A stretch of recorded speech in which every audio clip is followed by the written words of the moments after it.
I started reading The Wheel of Time probably in, I guess, early high school, like freshman or sophomore year. Um, and I got introduced to it by my brother, who I'm actually not sure where he got introduced to it. But I think it's a series that resonated a lot more with me than it did with him, I guess. I've read the series lots of times. I think I've read or audiobooked the last three books. I think at least 3 or 4 times, and then I did sort of sequential rereads as the books came out. So like Eye of the World, I've probably read, I don't know, somewhere between like 7 and 10 times or so. Yeah, so I've read the series a ton, and I always love talking about this series. It is a fantastic read. Anyone in the chat who's sitting there asking why you'd read a series with 347 books, it's because it's great. It's one of the best fantasy stories out there. You said 347 bucks? That was one of the comments in chat. I was rounding up.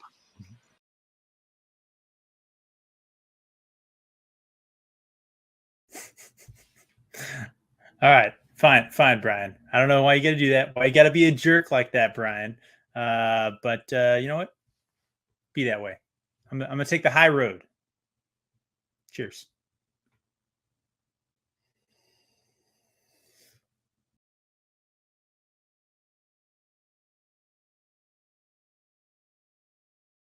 I'm a man of Manetheren. And I approve this message.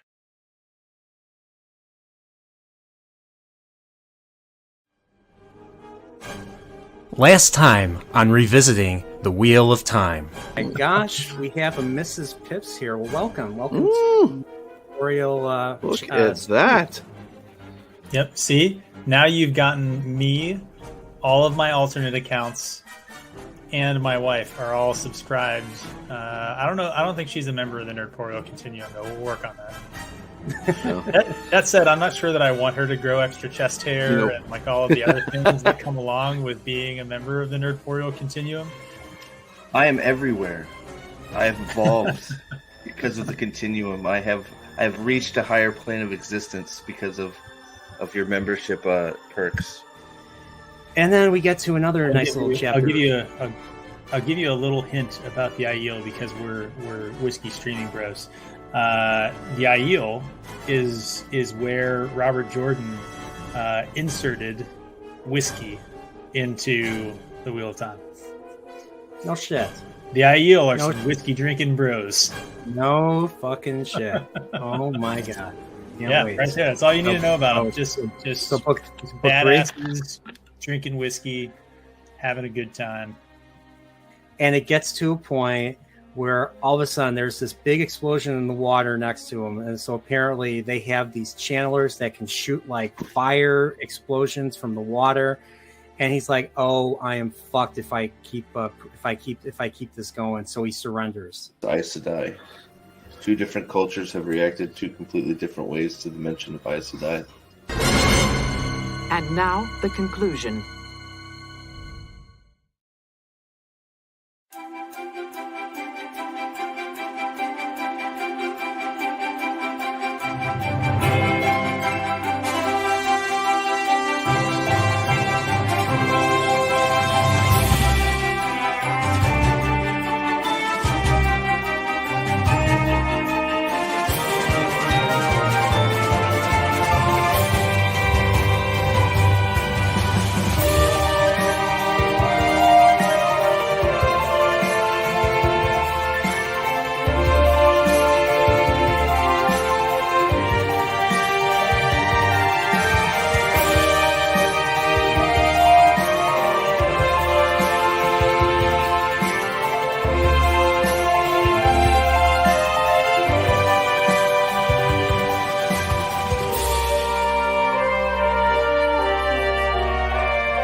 And we are live. Hello, everybody. How you doing? Welcome to another Nerporial.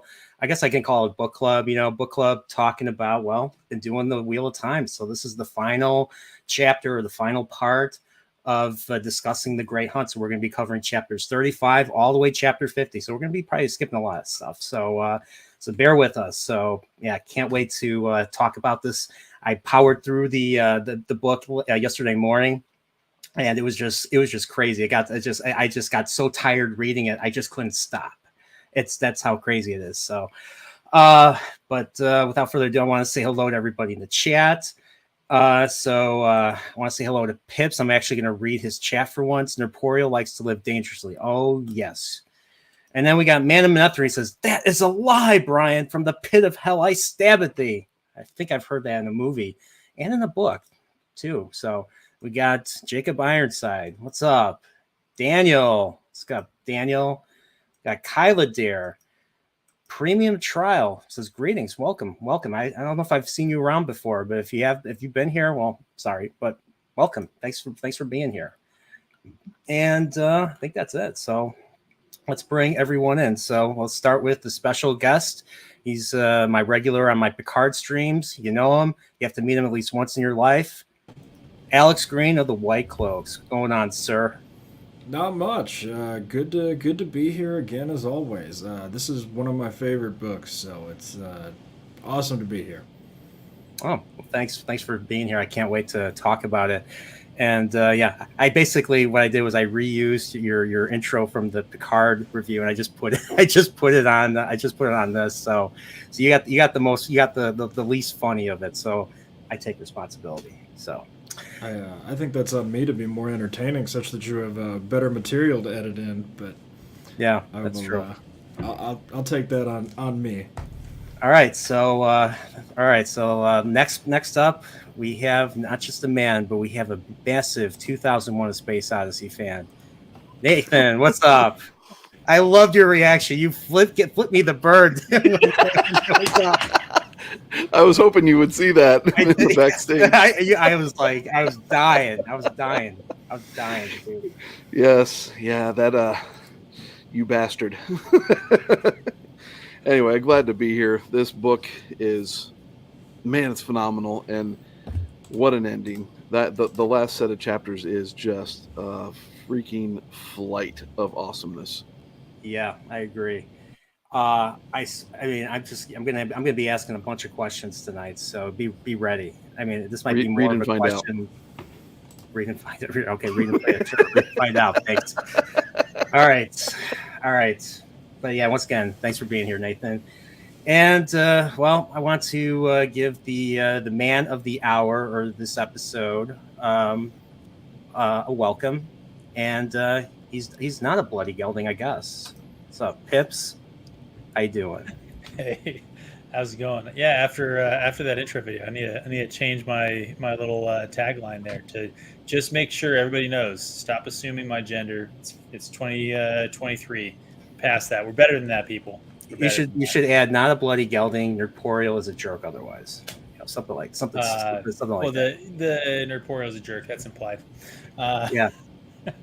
Yeah, I just thought of it. I just thought of it one day, and I was telling you, and you're like, "What? Wait, what do you want me to do?" And I had to explain why this would be funny. So, but yeah, like it was just basically your reaction to me not reading your chat that one stream that kind of inspired this. So yeah, all of the streams. You never read any of my chats. I read your chat today, so I'm sorry. So I read your chat, so I take responsibility for that. No.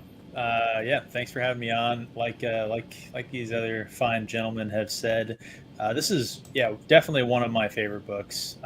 In the one of my favorite books, period. But also in this series, one of my favorite books. And really looking forward to talking with you about the ending. I got my OG here. It's in a nice little protector to keep it safe.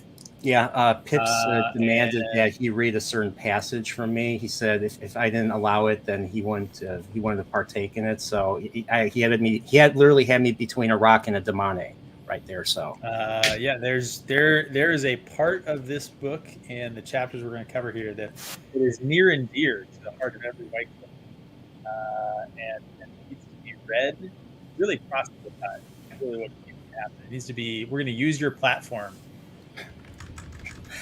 I do have some questions about White Cloaks later when we get to the final battle and everything. Okay. So, Okay.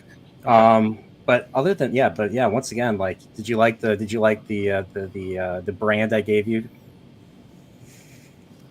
in the opening? Your intros are always good. I like, I actually had to add a new line of text saying victim and added the wipe. I added the wipe transition to make it special. So. So, all right, but thanks for being here, Pips. I'm honored. We got one more guest, and right now he's basically surpassed all of us in subs. I think he's at like 3.4K now. So like I said in my intro, he's off to 4K. All hail the Lord Dragon himself, who hates Picard season 3, keeping my Trekkiisms in line. Steve, what's going on, Steve? I am not the Lord Dragon, sir. I am not. I hail him. All right. So he is my Lord and Master. All right. Come on. I can't attain Lord Dragon status. Let's not get crazy. But I do have a comment. Pips, there's a reason he doesn't read your comments. Yeah, they're not worth reading. Exactly. Like, I'm not debating that he's not making the right choice. As long as you know. He's doing the right thing as a professional streamer who's trying to like be an interesting show. I get all the reasons. As long as it's known, it's fine. And then I just want to know, what does it take to get a free advertisement on the beginning of every one of your streams?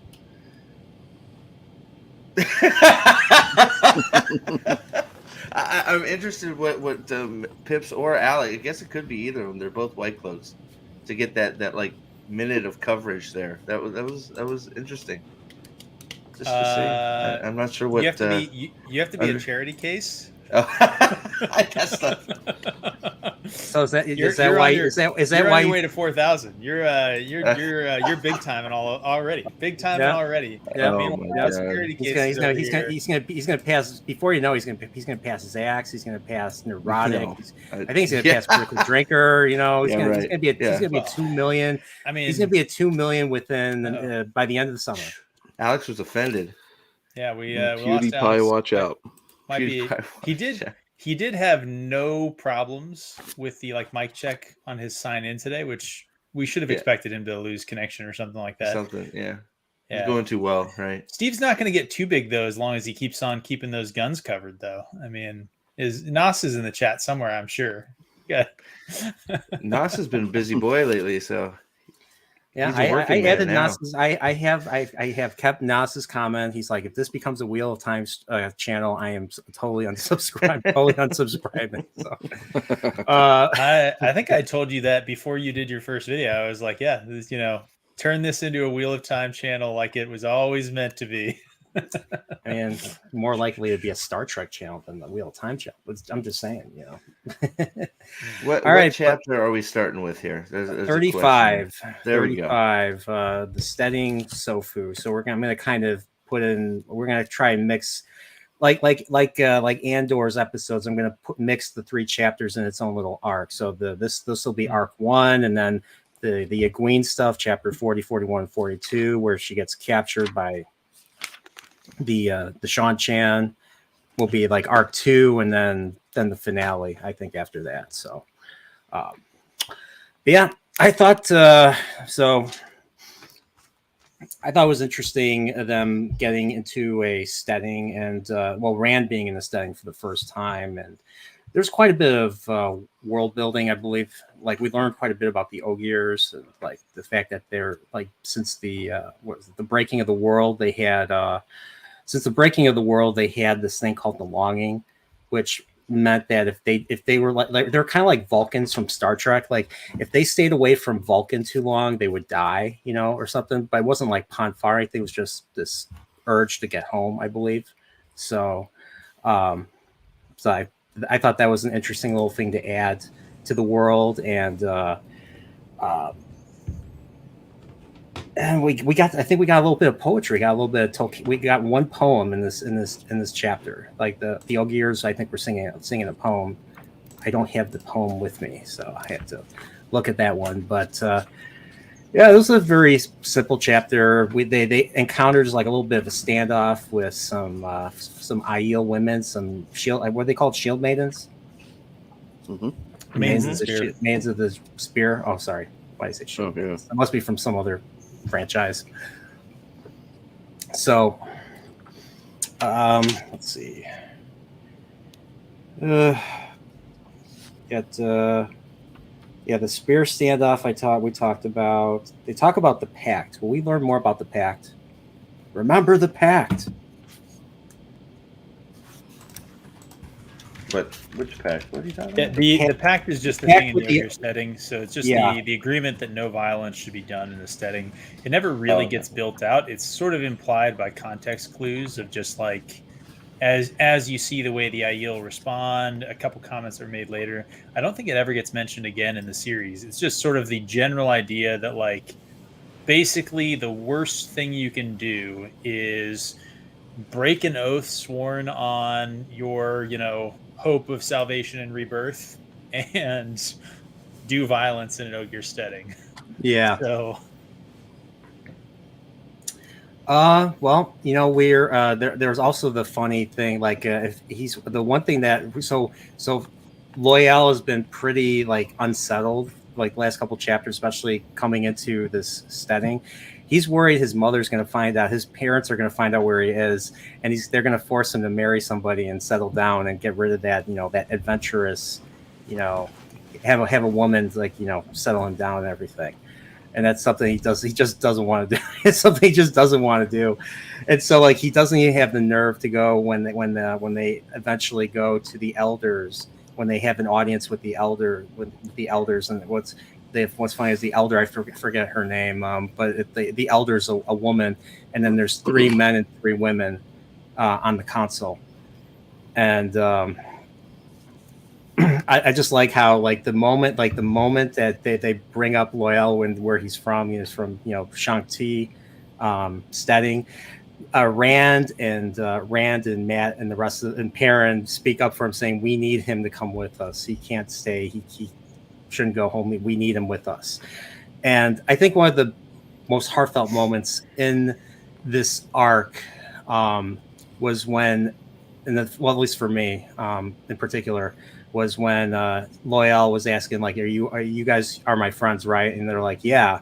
And then Matt sniggers to the point where Perrin hits him to the point where he's like, yeah, of course we're friends and all that. I thought that was a beautiful moment right there. So, but we get another case of they go to the ways. There's a way gate at the setting, which is why they went there in the first place, and they can't go through. Apparently, Machin Shin is guarding that path. That path is that gate, as well as the one at was it Lord Barthanes' manor? Same thing.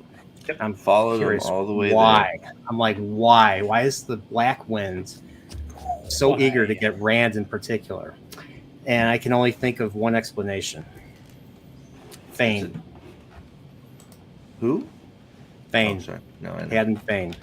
Hadden Thane went through it, and I guess some of his influence spread to Machin Shin. That's my guess.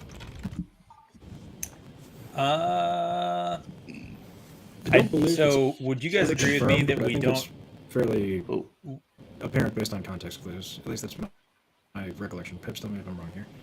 What I was going to say is I don't think that we ever actually get an answer of really why or how Machin Shin follows him, but I think that is the best conclusion that you can get, that the Black Wind has picked up. We'll say it wants the blood so sweet and all that, right? But it has developed a particular appreciation for Rand. Potentially out of proximity to Padan Fain. I think that's probably a pretty good. Yeah, I think it's sort of. I don't know that's ever right out said, but I think it's sort of alluded to that Fane is influenced Machin Shin in some way, because it sure seems like he's controlling it at this point. But yeah, so I don't think you get it, but I think that's pretty much I know that's what I thought immediately. It's like, oh well, Fane. Fane's so dirty. He's made Machin Shin its dog or his dog. Mhm. So it's just like, yeah. So I think that's not too far. Well, I think that's probably what happened, but Yeah, never the really only come to thing, sense. the only thing is that I don't think Fane actually would have wanted Rand and the party to not be able to follow him in the ways. So that's the only reason that I've ever thought that like it wasn't an intentional thing. Like he didn't order Machin Shin to do that. He wanted Rand to follow him, and clearly, based on his conversations with High Lord Turok, he believed that Rand was only like a day or two behind him, which he would have only thought was possible by going through the ways, right? So yeah, so just sort so of it's taken on a piece of his personality more so unintentionally than that makes sense. I think that So makes that's- probably the most sense. Yeah. That's always just been my headcanon, is that, you know, Fane rubbed off on essentially a wild and evil being. It So was he like thinks it was the like tank- it was unintentional. In other words, it was unintentional. Well, I mean, if you think of the taint of Arid Hall or you know, Shadar, no, I'm going to say Shatter Logoth, right? Shadar Laguth. You know, Shia LaBeouf, it's good. Shia LaBeouf, yeah. Shia LaBeouf. So if you think of how that works, it was just it infected people. The hate just infected people, and they started becoming evil and doing evil things. You know, with the potency of what is walking around in Pat and Fane, that's probably what happened to that. It just, you know, part of him rubbed off onto Machin Shin. I love that, because Machin Shin, it's kind of implied that Machin Shin is like made up of the sum total of like tortured souls or something like that, right? Like the many voices and things. So if like, Arid Hall, like corrupting kind of the individual. Yeah, I like that. Me too. I like it a lot. Let's make it so. I think we're just gonna say that's it. Done. I mean, It is decided. It is decided. I like it. All right. Well, to keep this going, so no going through the ways. That's off limits. So what's the other thing? They could either travel. They could either travel all the way to Toman Head for a couple months. So they're on one side of the continent right now. They have to go all the way to the other side of the continent. Pretty big distance. So 5 minutes if we're watching Rings of Power. 5 minutes. So apparently in this apparently what we learn here is that the earlier portal stones not only transport you to other worlds, alternate worlds, they also act as a fast travel for our heroes in this, story. It's Varen spills that, doesn't she? Is it Varen? Yeah. Mm-hmm. Yeah. So apparently they're like, okay, we're gonna have to go all the way back to what was the place called? Daggers. Kinslayer's Kinslayer's Dagger. Kinslayer's Dagger. Yeah. So we're like, okay, we're gonna have to go all the way back there, and the I think the elders like, no, there's one right here. So they go there. So luckily for them, there's a portal stone. They go there. I think the markings are totally different, and so Rand has to figure it out, or Varen helps him with a little bit of it, and then Rand has to basically figure the rest out and kind of guess what he has to focus on. And let's just say when he focuses on it, flicker, flicker, flicker, flicker, flicker, flicker, flicker, flicker, flicker, flicker, flicker, flicker, flicker, flicker. So he experienced Dude, that's some of the best stuff in the Michael the reading creepiest stuff. Poor guy. Flicker, flicker, flicker, flicker, flicker, flicker. It's funny. I have not listened to that chapter. I only read it. Oh my God, you have to. I need to listen. I'm going to have to listen. You got to listen to Michael Kramer's. It's great. You gotta listen to it. Yeah, it is. In fact, actually, you hear a piece of it in our season 2 teaser trailer. I saw it. So that's what it was. So that's what it was. Because like I think I left a comment saying I don't get it, and they're like, you're like, you got to read the books, because I think this was before I started reading Eye of the World again. So Yeah. The joke that I've made for this entire show is that whenever it gets canceled, I'm going to go through and find as many cuts as I can, and I'm going to make that scene in reality. And it's just going to be all the times that Rand and Egwene, like all the times that any of the characters die, like, you know, Moraine getting stabbed in the back of the throat, Rand stabbing himself, you know, like all of these just stupid fake out deaths that we've been getting in the show so far, Loyal getting knifed. And I'm just going to put those together with the parts of that scene that sort of make sense with the scene. And it's going to be, I have won again, Lews Therin. And that's how every flicker ends. I have won again, Lews Therin. I could listen to that scene every day. Did you? I mean, I think I sent you guys. I think I messaged you guys like my reaction to this. I had a pretty strong reaction to this. Yeah. Like I like seeing, like, even though it's an alternate world or it's an alternate reality, it really does set up like the stakes going for the rest of the series. So like, so we know about the Seanchan. We know how dangerous the Seanchan are. We're going to learn how even more effed up the Seanchan are in the next few chapters after this. Are they? But Are they effed up though? Are they? I think so. Are the White Cloaks messed up? Are they? I guess I said the Seanchan, not the White I know, Cloaks. but I'm just saying. Are the White Cloaks misunderstood? Are the White Cloaks as messed up as everybody thinks they are? Are they? I guess it's read and find out. I guess we'll see. Well, I think the Suldam are pretty messed up. Are they though? Are they? Yeah.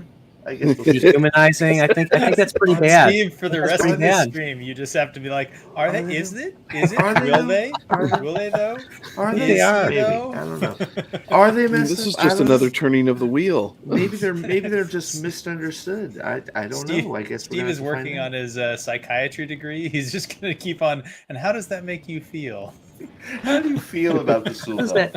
Why? Is your inner child crying out because of the Suldam? Then he'll be like, "It's not your fault. It's not your fault. It's not your fault." Robin Williams. Flicker. Sorry.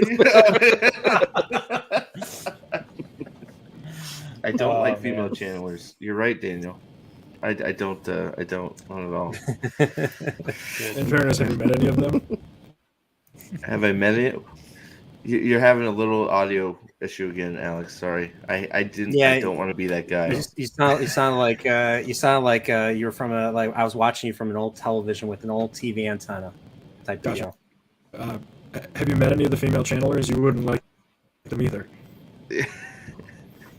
This is true. I love it. He sounds like Data. No, he sounds like there's interference. He's got the robot voice. Yeah. So I have to move my hand so I can hear Alex or something. I think Pips is right. Him coming into the stream was too easy. Now we're getting all the problems. Everything went right too fast for Alex. Yeah, that's so bad. He'll get it sorted out. He always does. So I think my favorite of the stories is the one where the what if Rand never, what if Rand was never hunted right away? What if Rand never got, Moraine never found him. He never, realized that he was important, and he just lived a normal life. He stayed in Emond's Field, married Egwene. But he had these moods. He had these black moods, and I'm curious what these black moods are exactly. So, is it just like him wanting to channel? Is it just that, and that's why he? Is that what that's? I always interpreted as the taint, just sort of. I always interpreted that as he was channeling and not knowing it, so the taint was affecting him. That's how I always took it. Okay. I don't know if that's how everybody else feels, but I felt that was effects from the male side of the source. Yeah, it's the male equivalent of a Wilder. There you go. Am I fixed? Yeah, by the way? you're sounding good now. Yeah, better. You were gentle. You're gentle. So what I'd point out is that question, the answer to that question is complicated a little bit by the fact that it mentions in that scene that Egwene's medicines that sometimes worked so well. It was lucky that she was there because her medicines would work well, like on him and his moods and his disease and things like that. And if it was just the madness, she shouldn't really be able to do anything about it. Well, so I think that there's a combination of the effects of having occasionally touched the tainted half of the source, but also the sort of like cognitive dissonance that he experienced in all of those lives, where like he knew that he was supposed to be living something else. And so I think I'm not sure it's just cut and dry to channeling sickness, if you want to call it that. He was experiencing that too. It talks about him like losing fingers and his ears and like rotting away, the wasting, which is an effect that happens to male channelers that channel for a long time. Yeah. Oh, Yeah. okay. It's not. I don't think it's cut and dry. That's all I'm saying. Yeah, it's a little bit dangerous territory because some stuff happens later in the book, so I don't want to like spit it out by mistake. But I think Pip's explanation is the best. I think it has something to do with the channeling or lack thereof, or too little, too much, not knowing, all kinds. It's sort of hard to sort of. It's all of that, but I think it surrounds the taint somehow, and then maybe some other things going on. Lack thereof.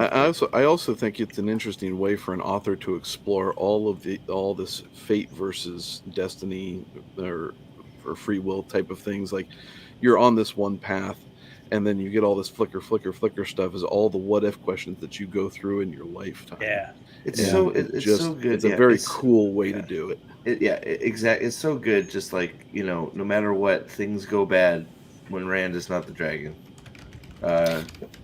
Well, the other thing to think about it, right, is that so this was the Portal Stone, and if you remember, the Portal Stone connects the worlds of If, right? Yep. So it's not; those were not just things that Rand saw like a vision, right? Those were Other different hymns. worlds of If. Those were parallel universes that he basically got a glimpse of his kind of role in them, and the other people who experience that with him all go through the same thing, where they all in a flash experience hundreds of lives of themselves and see the triumphs and the losses and all that stuff. And you see the reactions from the other characters, right? Like Perrin and Matt have pretty strong reactions right afterwards. Varen, Ingtar, like basically all the other named characters that are kind of close to him have a very clearly like character changing sort of thing. I think that happens to them in that moment. Yeah. And I think actually he is the Dragon Reborn in all of those. It's just the what ifs are him denying and being able to successfully fight against the Ta'veren nature of being 100%. I think Ingtar's reaction coming out of the stone is 100% the best. I mean, which is crazy. I walk in the light. I walk in the light. Yeah, fucking Ingtar, man. Oh god, it's so good. Sorry, like I don't want to put the cart before the horse, so to speak, or the gelding. But yeah, fuck Ingtar. No one puts the gelding in the corner. Yeah. So sorry. Yeah. So Portal Stone is fucking awesome. Yeah, I mean, just the whole like so in this particular reality, so the Shan-Chan already invade, but since Emond's Field is so far removed from everything else, it doesn't really affect them. They just hear, we have new, so all the kingdoms have been destroyed. The Aes Sedai are gone. The Shan-Chan, with the Damane and the Sul'dan did away with them, and so a lot of stuff has changed. But the one thing the Shan-Chan can't handle is the blight. The dark ones, the shadow spawn, the final battle has fallen, and they can't even handle it. So that was probably the most interesting part was hearing that they couldn't hold back. Even the Seanchan themselves could not hold back, even with their demonic could not hold back the shadow spawn. I think, and it gets to a point where Evans Fielders are gathered at the Terran River, Yeah. and they have to do a standoff, a final stand, and Rand gets killed. He gets run through by a Trolloc. Yep. And I thought that was so interesting. Like just seeing that what if right there was just, I don't know. I think that one was probably my favorite. I know a lot of people. I think Daniel said he likes the one where he becomes he fights where he gets killed by the Seanchan, where he goes and Egwene dies. And well, that's why. See. No. Yeah. One of my favorite running gags throughout this entire series is the Seanchan run into something like magical and weird that they just don't get, and they end up getting screwed up because of it. It's one of my favorite sequences. So anytime we get the Seanchan just super confused about something, I'm always here for it. Well, I think the best part about it reinforces that no matter what, the world is screwed if Rand isn't being Rand. It just reinforces how important the Dragon Reborn is. You got the Empire of the Seanchan, just has routed all of Randland at this point, has taken over, has all these Damani, and they still, without Rand, cannot even hold a candle to the Shadow. So I think that's also, just besides all the scenes being absolutely 100% awesome, which we're not going to see one ever on television. They're so good that and just what all that it does. It's all the things it does in just a small grouping of scenes. All the things that it reinforces and makes you think about. Just in a little bit of a book. It's really good. It's so good. Yeah, I got a question for you guys, and Brian, you'll have to give us your opinion after you read The Dragon Reborn and The Shadow Rising and stuff, I suppose. But my question for you guys is, I've always viewed this scene, so the flicker scene, as how Robert Jordan sort of like aged up the characters, if you will. That Perrin, Rand, and Mat are not quite the same characters after the Portal Stone as they were before, and I think that there's a difference in maturity. There's a difference in a couple other kind of factors. I mean, there's a little bit of backsliding on some of them, but I still feel like when I think of their character arcs, I think that this is a pivotal moment for each of the characters where they kind of grow up. And that's why I brought up the point about it's something that's going to change you if you live your life 100 times or 1,000 times over, to quote, to quote Balzamon, 1,000 times 1,000, right? To live that over and over again and see your own death and failure so many times. And it goes into some of the stuff about the metaphysics of the world as well. We talked about that in the Discord. I won't break it up now, but suffice to say that I view this story, the entire complete series, as the brightest timeline. That the reason that all the characters are so lucky and everything goes their way is because the only reason you're reading it is because it all worked out that way. That all of the other timelines hit these individual forks in the road every time there's an assassination attempt, every time there's a Trollocs arrow that goes just a hair too wide or something like that. It's because Otherworld Rand took that arrow in the face, and this is the Rand that lived. And I think there's moments in the series where you see that. So I think that would have to grow your character if you saw everything else happening like that. I don't know. I mean 100%. I think, I think this is where you end up in Falme after that. I think this is where Mat slowly starts to grow up and stop being annoying Mat and starts growing into Ultimate Chad Matt. Well, I still have not quite met yet. So I think this is where it starts. Next book, book. Matt just makes a gigantic evolutionary leap in coolness factor. So I think you're right. I think that's sort of the beginning. I think it's not short after Perrin starts actually.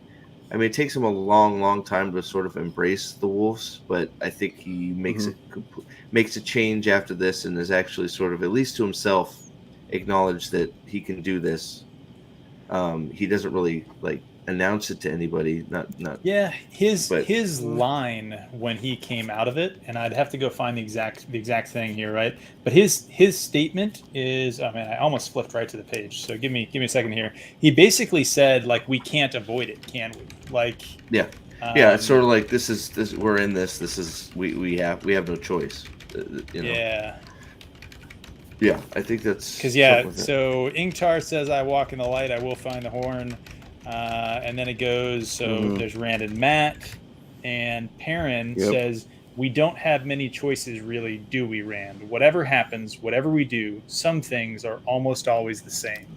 And that's what makes me think of this scene the way that I've sort of conceived it, because Perrin is sitting there, and Perrin is the character that signifies wisdom, right? He is, of the three of them, he is the wise character, and he's the one who sees to the heart of it as what they experience. And I think that it takes the other two characters longer to sort of understand and digest and embrace this. And Perrin does in certain parts of his life and personality and not in others, but I think that statement is still the condensing of what happened. It just becomes very matter of fact for him, and Perrin is out of the three the one that is most solidly, this is just the fact of the matter, and very conclusively comes down on, if it's what we do, then here we go. And that's why he doesn't have problems doing some of the things that he does, even though they are terrible things that he has to do, but he understands them and understands that there's still a moral choice behind them. But he's very strong in that sense. Anyway, I'll shut up. I love this scene. I could talk about it literally forever, and I will not do that. That's all right. Don't worry about it. I'm curious though, because those two big segments to make this one short, both of those segments, Egwene dies. I'm wondering if that's supposed to mean something down the line. No, I guess Robert Jordan is just teasing me. I guess I'll have to read and find out. Does it though? Really? I'm not sure. Does it? Have you guys seen Disparu's Velma sort of videos? No. Mm-hmm. That was an ongoing joke. The number of times Velma would say or do something that made it look like she was going to die, and he was like, "Now you're just teasing me." Oh man! All right, you guys ready for the next arc, the Egwene arc? Nope. Of course not. Oh yeah, no. We're going to talk about it anyway. So it's still better than Show Egwene. No, way better. Are you kidding? No. I look, there's some good stuff here. I'm just being an asshole. So Egwene likes to do stuff without permission. So that sounds about right. So she likes to, create little fireballs in her hands because and she's not supposed to without the supervision of a accepted. So Nynaeve comes in and she's it's like, what are you doing? She's like, I'm gonna do this anyways because I'm Egwene and I can do whatever I want. Whatever. So we find out, daughter. Huh? I'm the mayor's daughter. Yeah, pretty much. So we find out some little interesting world building right here. Elaine comes in and says King Galadriel of Kirian is dead. So the one thing that I was kind of annoyed, one thing I was a little bit disappointed that King we didn't get to see. I was hoping we'd see a little bit more Tom in this book, and so apparently he wasn't in the book after he says I have to kill somebody for avenging his girl. Imagine it, because you know what he did. I was gonna say that's The rainbow cloak goes off, the black cloak goes on, the black hat comes on. He's the gunslinger off into the night to avenge his woman. And you know what? I think that's almost like, and I get it because more Tom in the book is always better. Like Tom is awesome, right?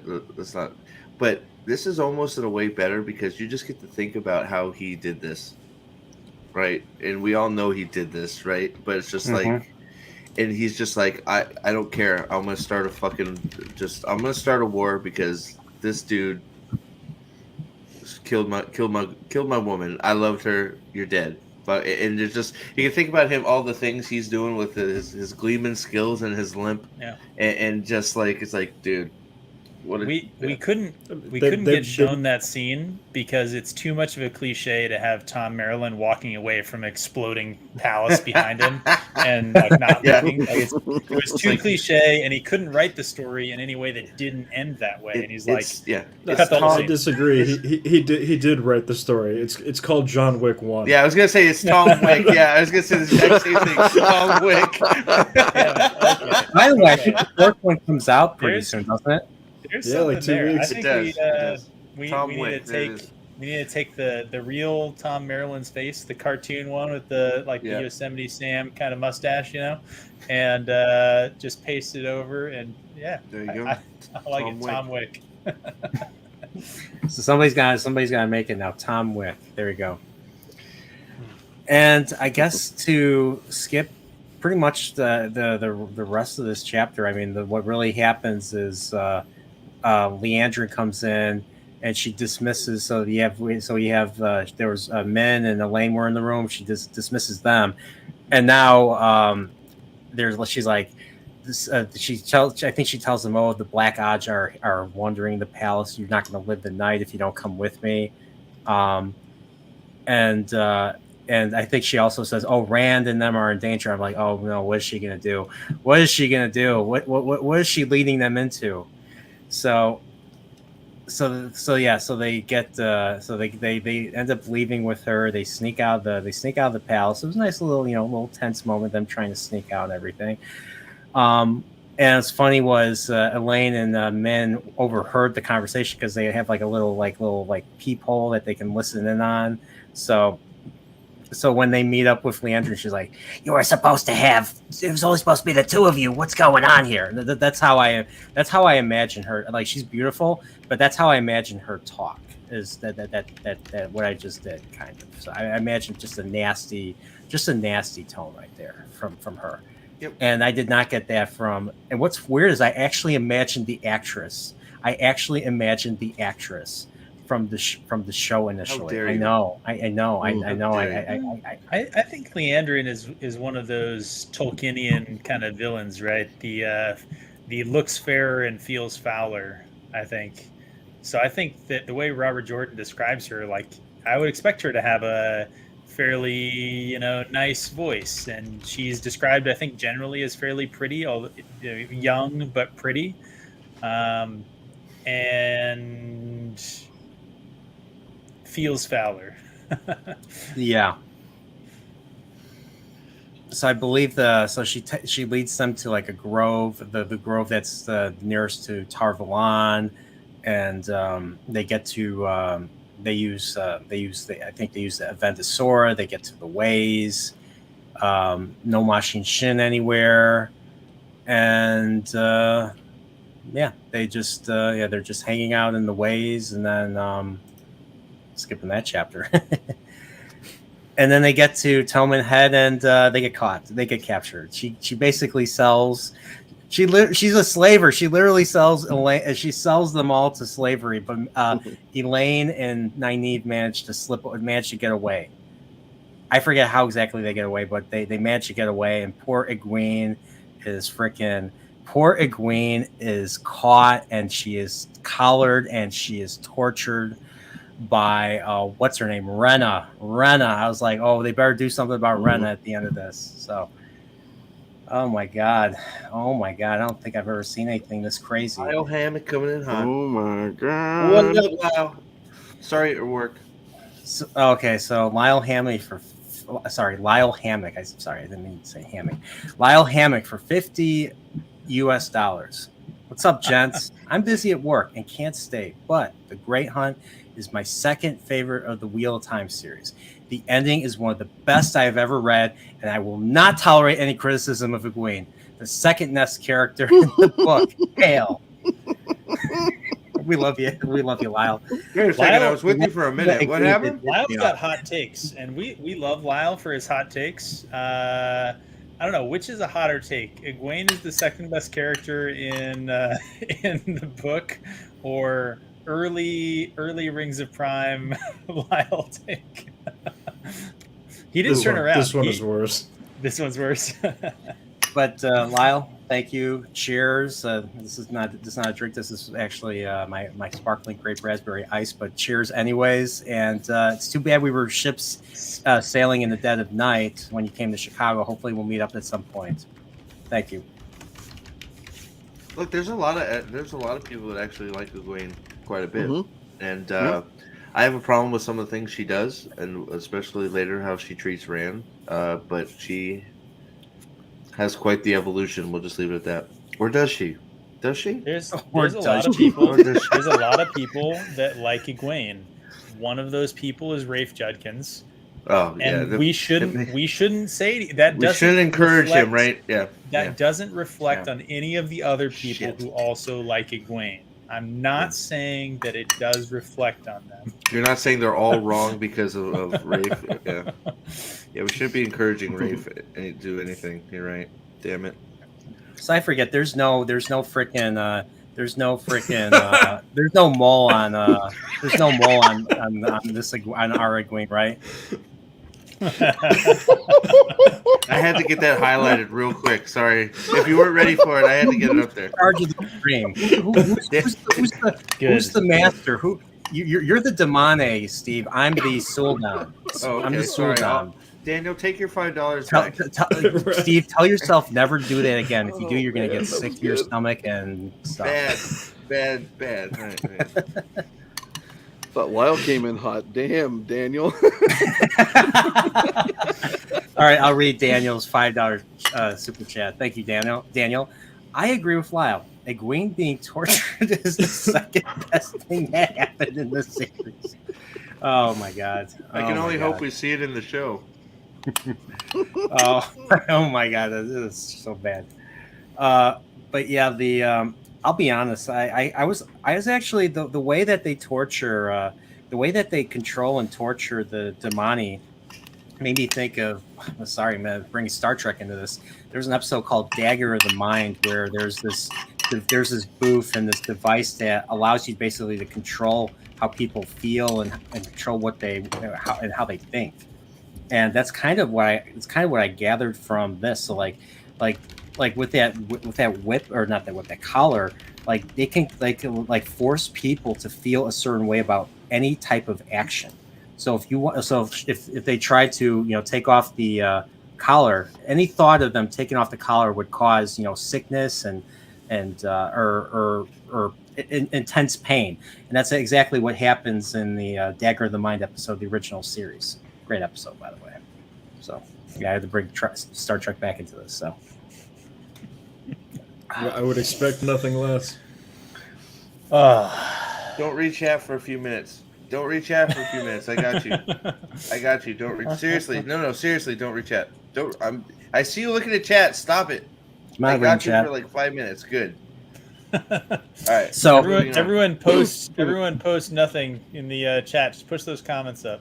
Let's get some comments. Let's get some F's for Aldan putting his foot in his mouth. You know better than that, Aldan. You've been playing too much Hogwarts Legacy. That's what's going on. Yeah. Wait, Brian's not trans. Why is being mean to Brian Hogwarts Legacy? We needed a B for Balefire to get rid of the offending comment. All right, we're safe. There we go. All right, we made it. We've done it. So but yeah, no, for real, I do want to say this sequence coming up is brilliant in sort of giving Egwene a consistent character through arc. This sequence really is the one that sort of establishes her character for better or for worse. And I do think it's brilliant, even if it is ends that particular way. I was really like, I mean, I wasn't expecting the Sean Chan to be this brutal, especially in regards to, we get to see what life is like for a Damani. Are they? So I think something that's important for you to remember is they said this originally when they captured her, right? That Damani are like a furniture or a tool, right? Like a piece of furniture or a tool, right? So when you're saying that they're so brutal in their treatment, you have to understand that they're a culture that literally doesn't see Damani as people. Yeah, dehuman. Which like we can say, well, that's terrible, right? But if that's the cultural structure and belief that you grow up in, and you've never questioned the nature of your reality, like it's possible to be a good person and do bad things if you don't understand the things that you're doing are bad. And so I think that's one of the things that gets lost in a lot of people's criticisms of the Sean Chan, that like the Sean Chan are not inherently any more evil than anyone else. I think. But I don't think they're evil at all, but that's a decision to make later on. But aren't they? Aren't they? Are they? I don't know. Well, I mean, like you see the Sean Chan, pretty up close in this book, and it's jarring, right? Like I think that one of the things Robert Jordan does so well is like shows contrasting cultures with very deep-seated differences in the way they view the world and the way they view people. And so like for you as a reader and you as like a modern person growing up in the culture that you live in, it is you just call me modern? Jesus Christ, dude. It is a jarring experience reading the Sean Chan. Yeah, initially, yeah. I see what you're getting at. Do I have to like it? No, but I understand where you're coming from with that. Yeah, so that's why they gotta start walking in the light, right? White cloaks. I think the Sean Chan are just as evil as the White Cloaks, and I think the White Cloaks on the panel get what I mean. I don't really think they're evil. They're the most evilly evil that's ever eviled. I think they're an unknown. I think they're an unknown quantity, and I think they're brought in so brutally to make you feel like they're evil. And then you'll see where they go from there. So. Yeah, we'll revisit this conversation is one of for those sure. That is.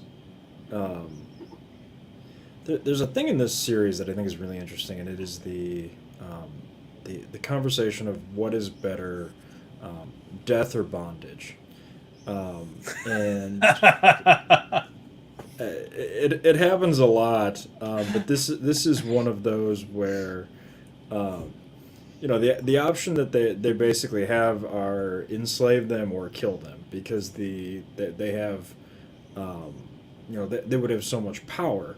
And you kind of see what happens in Randland if you allow the female channelers to run around unsupervised. I mean, I don't mean to say they wreck everything, but it ain't great. They wreck everything. So it's very interesting. I think there's a tendency to make the comparison to pre-Civil War American slavery.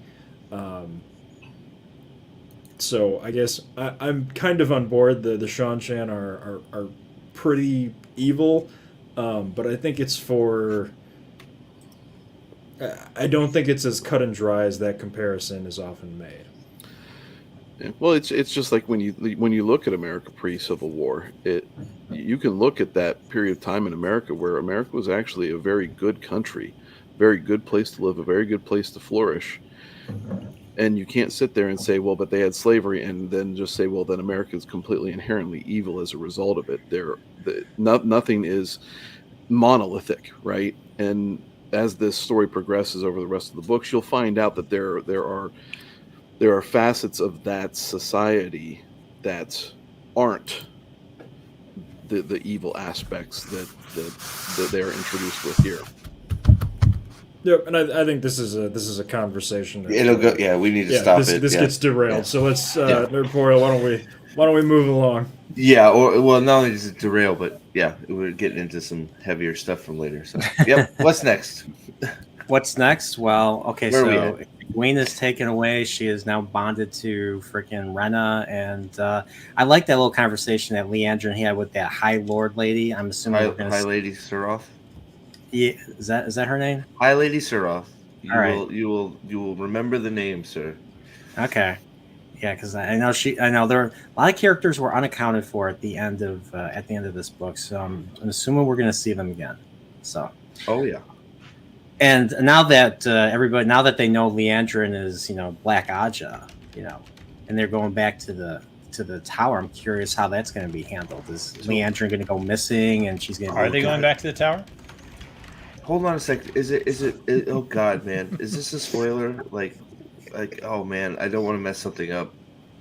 So if Leandrin's Black Aja, what's that make Suroth? Well, no, this isn't. That isn't 100% locked down because we are you regularly sure? see. I thought she used a type of a phrase. It says in their conversation, the master we both serve. There you go. And That's it's right.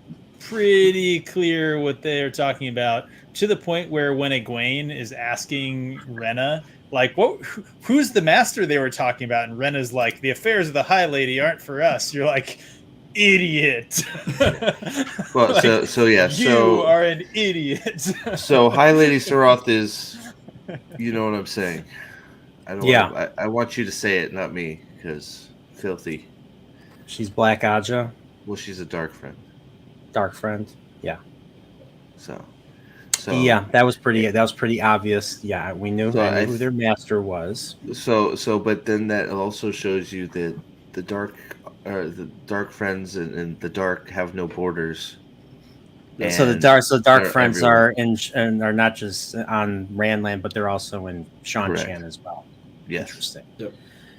So Despite I'm curious the High if Lord Turok said, right? I'm curious So if this in the invasion was manipulated by dark friends, Read and find out. based on Correctamundo. based on the Read and find prologue. Read and find out. Which really does go sort of into the pattern that the Dark Friends have with all of their plots, where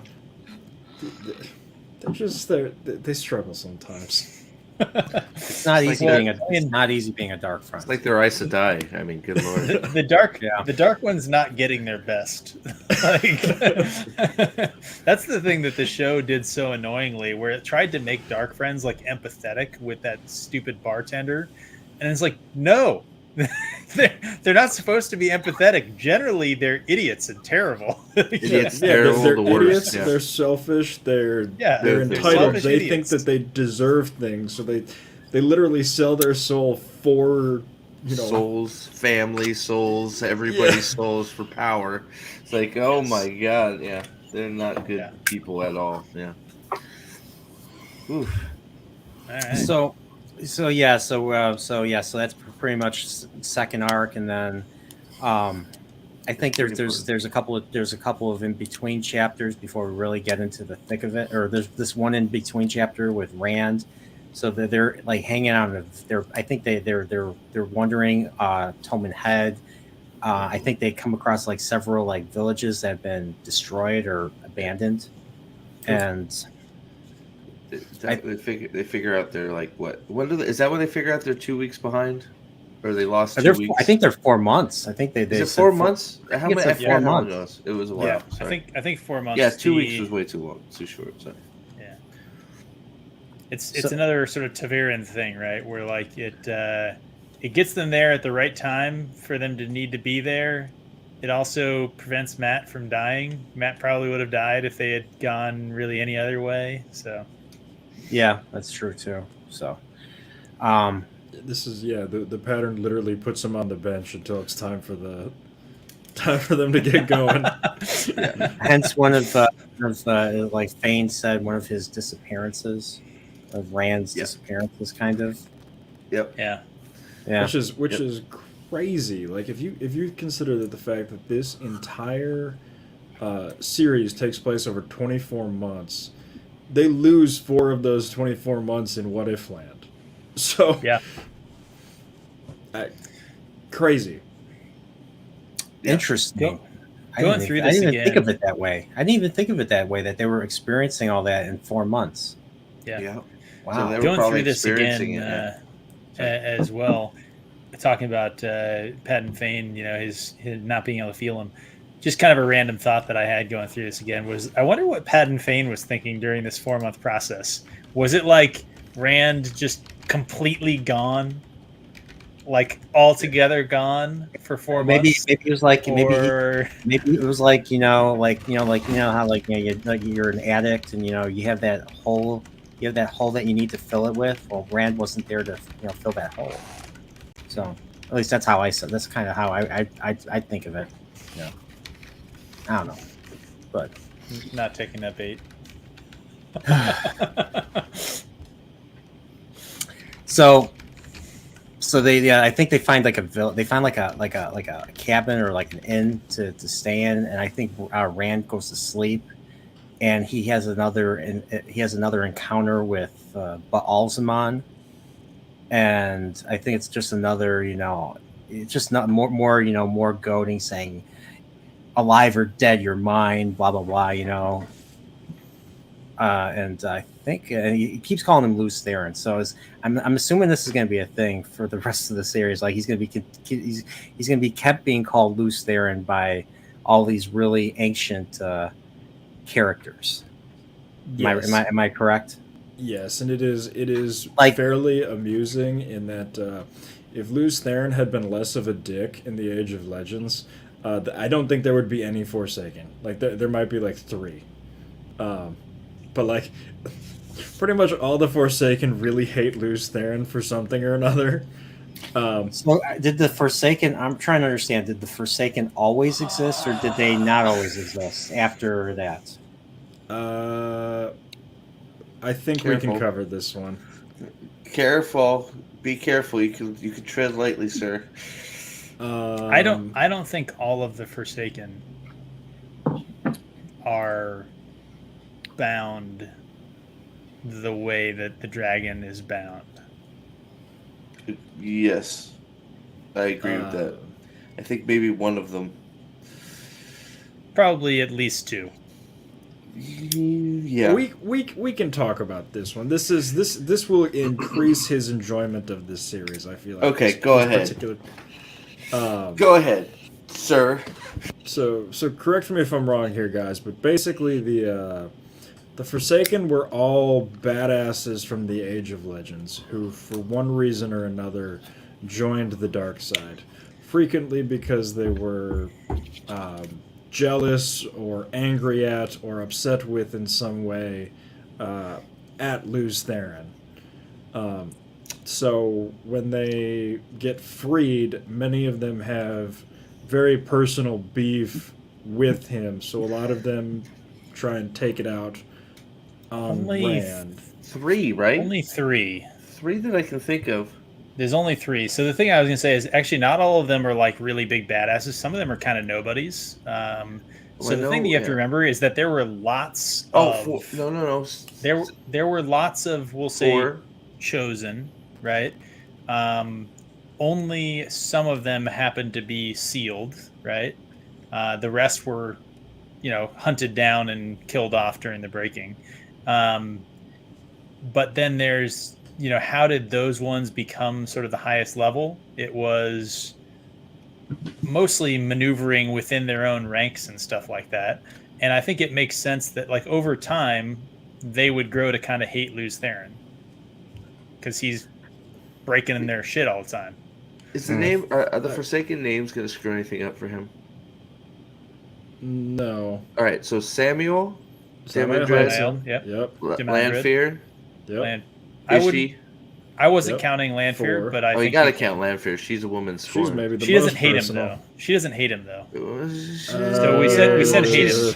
Okay, well, involved with, I guess, is the best Yeah, way. I would include her as 4 for that. Raven? No. No, I thought Raven had. I thought Raven hated him like with Nope. a passion. Nope. Are you sure? Yep. I know But- Samuel does. Samael did, yeah. I thought Samuel Samuel did- and Raven were basically the same motivation. Nope. I don't think you can add Raven Bathmobile. was like smart dude who was just as strong as Rand, and was basically like, let those other idiots go have their personal grudges and stuff like that. We just don't really see a whole lot of them, and the interaction that we do see is fairly confrontational. So, but I don't know about Bilal. I don't think any of them. Bothawal and Agnor, we Grand- have no idea what their Grendel relationship was. Again, there was I at think least some involvement. All of them there. know Luz Theron and like had some connection. The War of the Shadow lasted 50 years, and Luz Theron was sweeping the floor with them for a good portion of it, right? Like, so they had reasons to like know him, fear him, have maybe grudges against him. But there's only 3 that really hated him, and then there's the 4th. Lanfear was infatuated. Yeah, That's my personal opinion. I'd have to look for sure, but I know those 4 are deeply involved with him somehow. I think Jonathan R. His still- comment about Raven is correct. Yeah. That Raven is a diplomat and a slime ball. Yes. he's doing his own shit. Yeah, I guess I'm thinking of Grendel because she talks about Luz Theron a ton, but it's always I suppose you're right. It's in the sense of, this is somebody that I healthily respect, and Grendel was afraid of him. yes, that's true. Belal So is the only one I'd put in a maybe because they we don't kind of know had anything. but I don't think we know enough. Like clearly they knew each other and they had some history, but like I wouldn't say that he hated him. I thought he just thought that he could get one over on him. Yeah, maybe. Okay. All right. Real sidetrack. Moving on. Yeah, What were we talking about? I'm trying to remember what happens next. So, like, so Nynaeve is paired up with Elaine, and they're planning like, we have to rescue, Min and One of the Egwene. reoccurring jokes starts with Nynaeve thinking she's really good with money. Oh, okay. It's a reoccurring joke in the series where she's like, "Oh, you rich nose in the air girl, you don't know. Let me show you the ways of the world." And then Elaine is like, "How did you spend all of our money already?"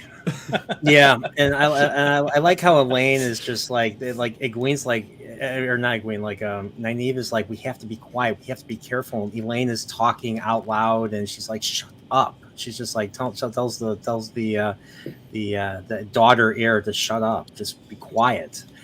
So I already find Elaine annoying, and I find Egwene kind of annoying. I find Egwene, especially at the very end. My brother hates Elaine with a fiery passion that many people don't have, because she's incredibly selfish. I think is the number one trait. She thinks she's like very virtuous. She thinks she is, and she thinks she's anything but selfish, and she's actually the most selfish person in the book.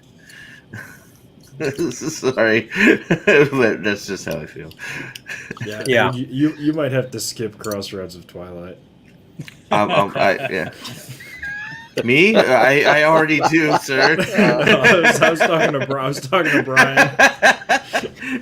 Crossroads of Twilight is fine on a first read. No, it's not. No, The it's back not. half is utterly miserable. It is Let's not get the too weakest sidetracked, book in the fellas. series. Yeah, by far. All right, so After the third scene of her pregnant in a bathtub, I Oh, just Jesus about threw Christ. my phone. yeah, okay. But we're off topic. So we're back to Egwene, and Egwene Spoilers. learns quite a bit. Yeah, Egwene learns quite a bit about the Sean Shan and the whole Damani Soldam dynamic. They were right there, and I remember the only thing I remember is that the chapter ends with Min leaving. She's like, "You gotta leave now," because Min was able to visit her. She can't leave. She can't take off her collar.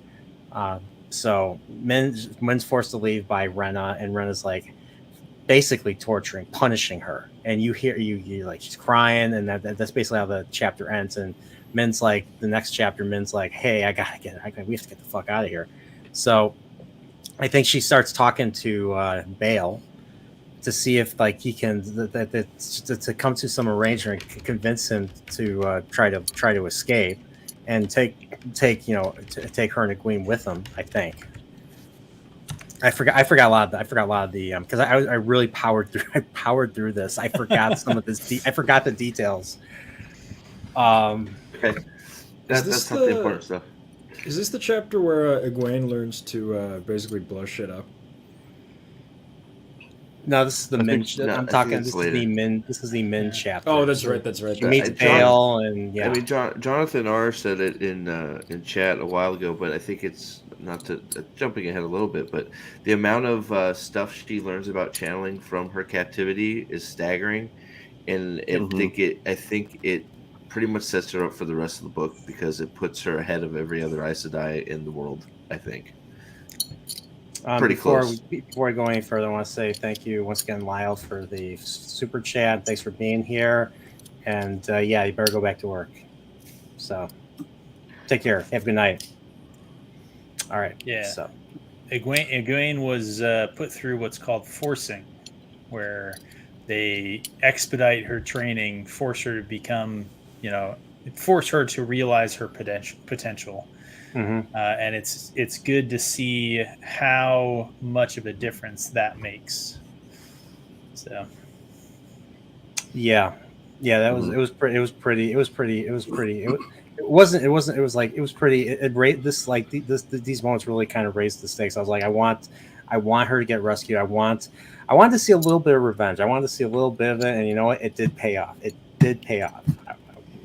Not quite the way I thought it was going to pay off, but it still paid off. Regardless, so there's payoff. Oh yeah. Takes a minute, but yeah.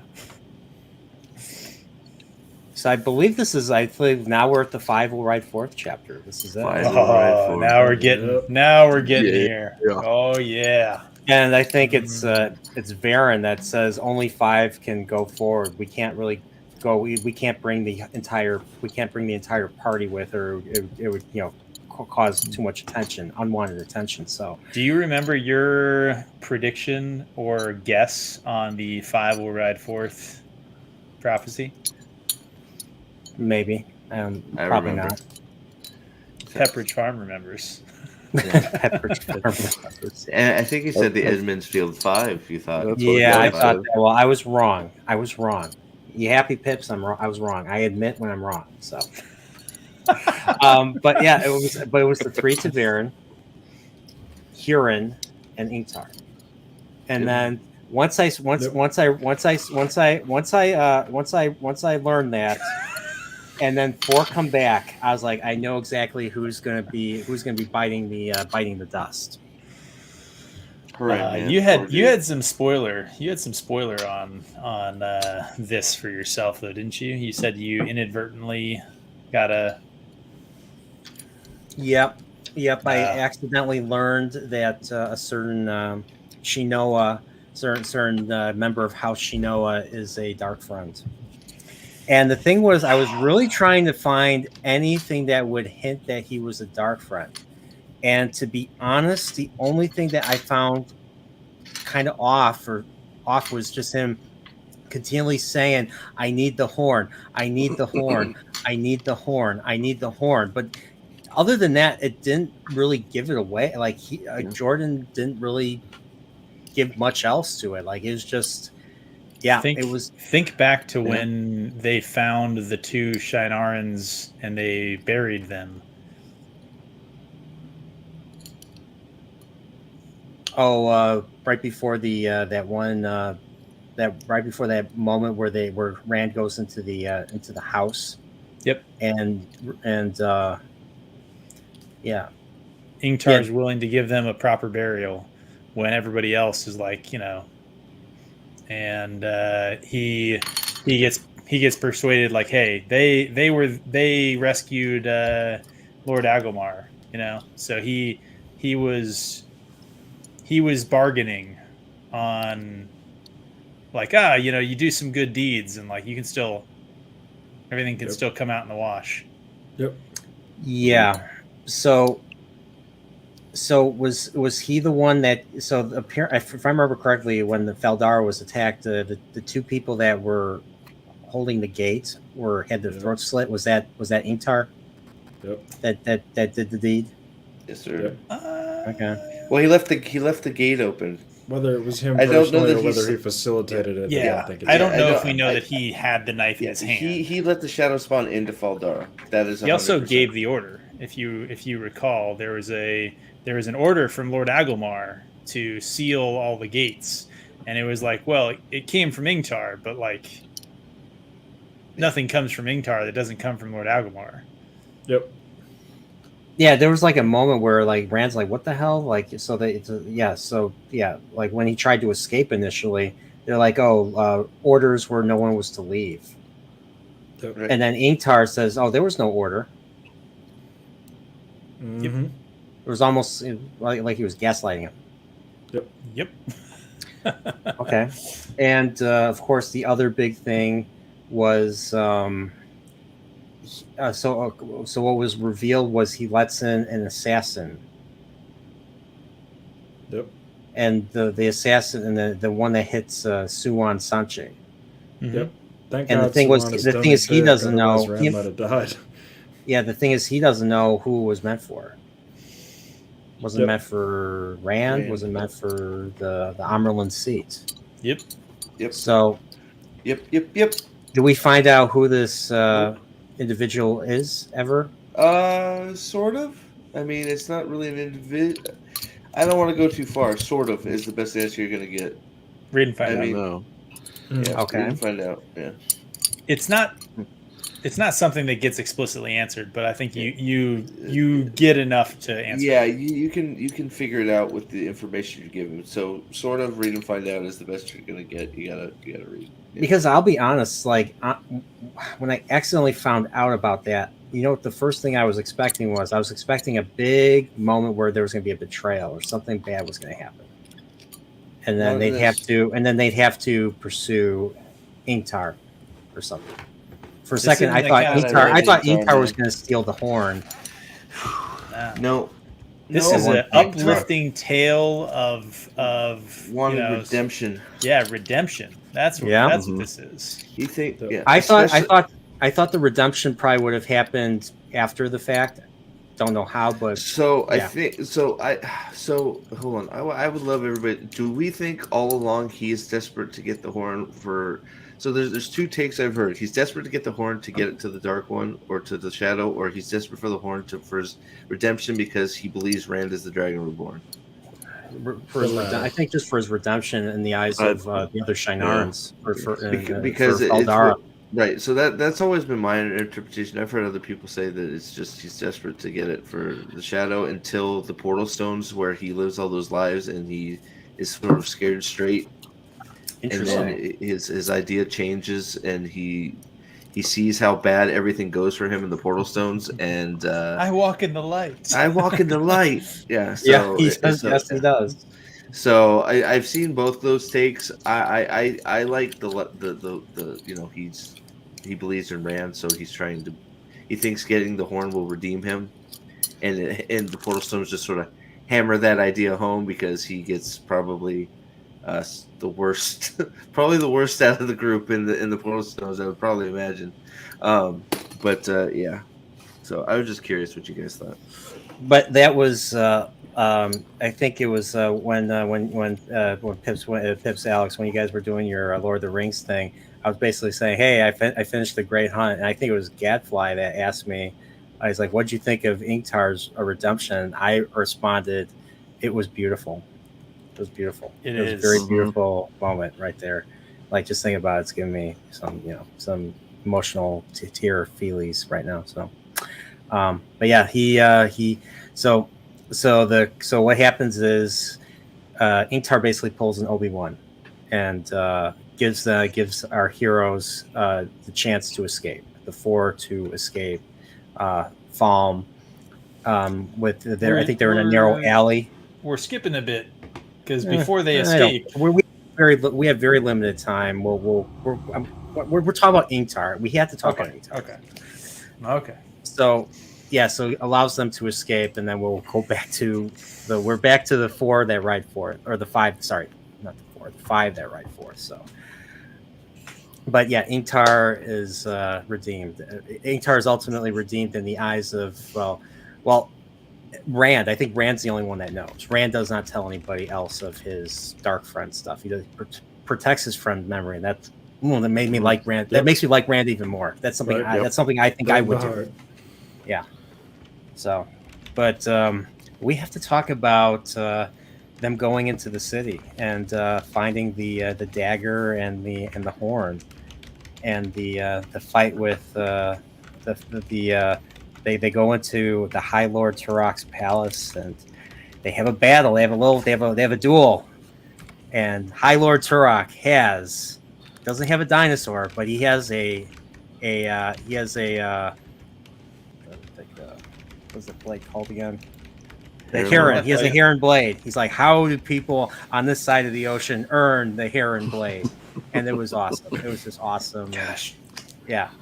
This scene. I mean, it's probably not going to happen, and will be butchered if it does happen. But like a dude that like recites poetry and is in like a silk brocaded robe, has like with lacquered fingernails, and like showing up and just kind of like, it's what's the dang Obi-Wan line? Like, it's a more sophisticated weapon for like a better time, or whatever. More civilized age. And he just, just picks this thing up and starts, sword dancing, and you're just like, ah, damn it, that's freaking awesome. Yeah. I mean, it's seriously like a boss fight in a video game. Yeah, pretty much. Yeah. You sly bastard! You got me monologuing. But it's like a boss fight in one of those super hard games like Elden Ring, where it's like you're outmatched the entire time. You are, even when you're sitting there getting in the flame and the void, and then all of a sudden you did it, and you're like, well, shit, how did that happen? Yeah. I can't believe I perfectly executed that dodge combo 77 times in a row. Also, your health bar is at 1. Yeah, I always feel like Turok got a rough shake here, because it was by every single account he should have absolutely crushed that fight, but unfortunately Rand had destiny on his side. Like, I'm telling you, like I said, the brightest timeline, man. Like, that fight happened, and there is, like, if you can see the multiverse, there's a pile of dead Rands in that room. And we're just reading the story of the Rand who lived. Like, that's how that went down. So you're saying like he was that good, like Turok was that good at God, yes. Yeah. Okay. Yeah, Turok I think only what lost you... because he underestimated. Like, Rand started like being a farm boy with his dad's sword, and Turok is like, seriously, and he starts doing the like the Princess Bride, where he like slashes him on his cheeks and stuff, yeah. And then Rand is like, embrace death, just yeah. Okay. Because I was thinking, like, because like in the beginning of the duel, he was like toying. He was like initially like kind of toying with him, kind of like something Darth Vader would do in Empire Strikes Back. So that's kind of what I was thinking. Yeah, this is way before he got any, like, he's gotten some training, but this is, I mean, Turok like is a weapon, right? I mean, good lord, like, yeah, he had no right winning that fight. I feel ashamed now because I imagined the blue. I imagined from Song of Ice and Fire the blue warlocks. I imagine him looking like the blue warlocks from A Song of Ice and Fire from the second book in Karth. They had the fingernails and they had the blue lips. They had the blue lips and all that, and I couldn't help it. I feel kind of bad now. For thinking that, not just the the ultimate Chad that like Jonathan R says Turok is. So to a fight. And like for the entire the 2 books so far, the only thing that you've come close to seeing somewhat of a blade master is Lan. You haven't really seen anybody do that, and even though Lan is amazing and incredible, there's a level that you get in the impression of Turok that is just kind of like, okay, what is required for that blade is something that we haven't seen, and it takes somebody with an incredible level of skill to be able to earn that blade. And we're only told that Tam has it, and we have no idea how Tam earned that. And yeah, we don't know how Tam earned it. And if Tam is of that level that Turok is, holy shit. That's awesome. You do get kind of a glimpse at Winter Night when it's the thing from I was thinking the same thing that's like, when you said that. Sorry. Yeah, like Master Roshi. Yeah, that's exactly what I was thinking. But I mean, you do see that Tam stacks bodies. Like Tam is a fucking beast. When it's like, yeah, all right, so. Yeah. What are we gonna do with these 20 Trolloc bodies that I killed? Like, is somebody gonna? Exactly, but the thing is you just don't see it. That's all off page, and you're like you see him come out of that window, and you're kind of like, how the hell did he get out of there? I was gonna ask that same question too. Who would win, Lan or Turok? Yeah. So the one thing I wanted to say related to this on why Rand ultimately wins and why Lan would absolutely crush is that Rand was taught by Lan, right? Who's probably the best blades master in all of sort of Randland proper, probably potentially the world, right? Like definitely top tier, right? But there's a difference between Turok as a blade master, who's a duelist, who like has probably never actually fought a person who is trying to harm him, versus fought in controlled duels, right? That's Turok's life. So he's very well trained. He knows all the forms. He's a fluid. He's a sword dancer, right? Rand was taught by a dude who's like, there may come a time when you might have to sheath the sword in your own body to achieve victory. That's the difference. That's why Rand ultimately wins.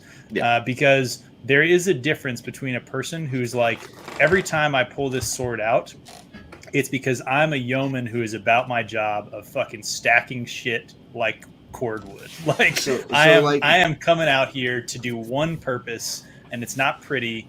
And it's it's something you see, I think, in a lot of different fantasy genres, where there's the lord who looks pretty, and then there's the soldier who's like. Well, it's like Turok's a weapon, Lan's a killer, I think is how I see it. Lan's also. I think there's another thing that doesn't get talked about is Lan and Rand are huge. Like, they are 6'6", 230, long reach. I mean, what does Lan say? Quick wrists, quick ankles. Like, even if you are, a very good, duelist at 6'0" or 6'1" or whatever Turok is, that is still a lot to give up. Like, there's a reason that heavyweight fighters aren't 6-0 anymore. And I do think that's something that is sort of something that gets considered in this series, because when you look at the people who are really good fighters with the sword, they're all really tall, sort of long, angular people. Whereas, Perrin has an axe because Perrin is a fucking square. So when he wields that thing, he is putting that thing through people. So it's interesting. It's written very practically, I guess. Okay, interesting. All right, well, that was a great duel, and they get away. Ingtar sacrifices himself. I think, and what's funny is while all that's going on, he notices, like, I think Rand sees Egwene, or does he see Nynaeve, or he sees one? I think he sees Egwene. So they're making, so Egwene and Nynaeve, they're making their escape, and Nynaeve basically manages to somehow, I forget what she uses the one power to snap off the collar off of one particular Damani to the point where the Damani just like I think punches her Suldam and then just runs away. Like and Elaine's like, we want to help you. And Nynaeve's like, shut the fuck up. You're gonna get us in trouble. Jesus. So at least that's what I remember. And so then they do the same thing. They go to Egwene, they release her, and then what's her name comes in, and then Egwene just starts beating the shit out of her. I think she wanted to kill her, and then I think Nynaeve stops her or something from doing that. And so they try to make their getaway, and they try to make their getaway. Don't they clip the thing on her neck? Oh, I think so. Yeah, they do. That's important later. Yeah. Remember that. All right, I'll keep that in mind. I mean, yeah, that's one thing. I do want to say that I didn't touch upon, because of the fact that Nynaeve has used that collar. She's like, oh my god, this is like one of the worst things. This is like beyond like filth. Like this is like one of the worst things that you could do to a person. So, hence why I kind of felt the way I did, because of Seanchan. Yeah. Well, you should. Yeah, that's how you're supposed. Yeah, I think that's. You'll see when you. They're like, we can't. Yeah, it's like I can't. If I can't in good conscience use this on anybody. At this point in the story, they are really, really bad. Yes. Yeah.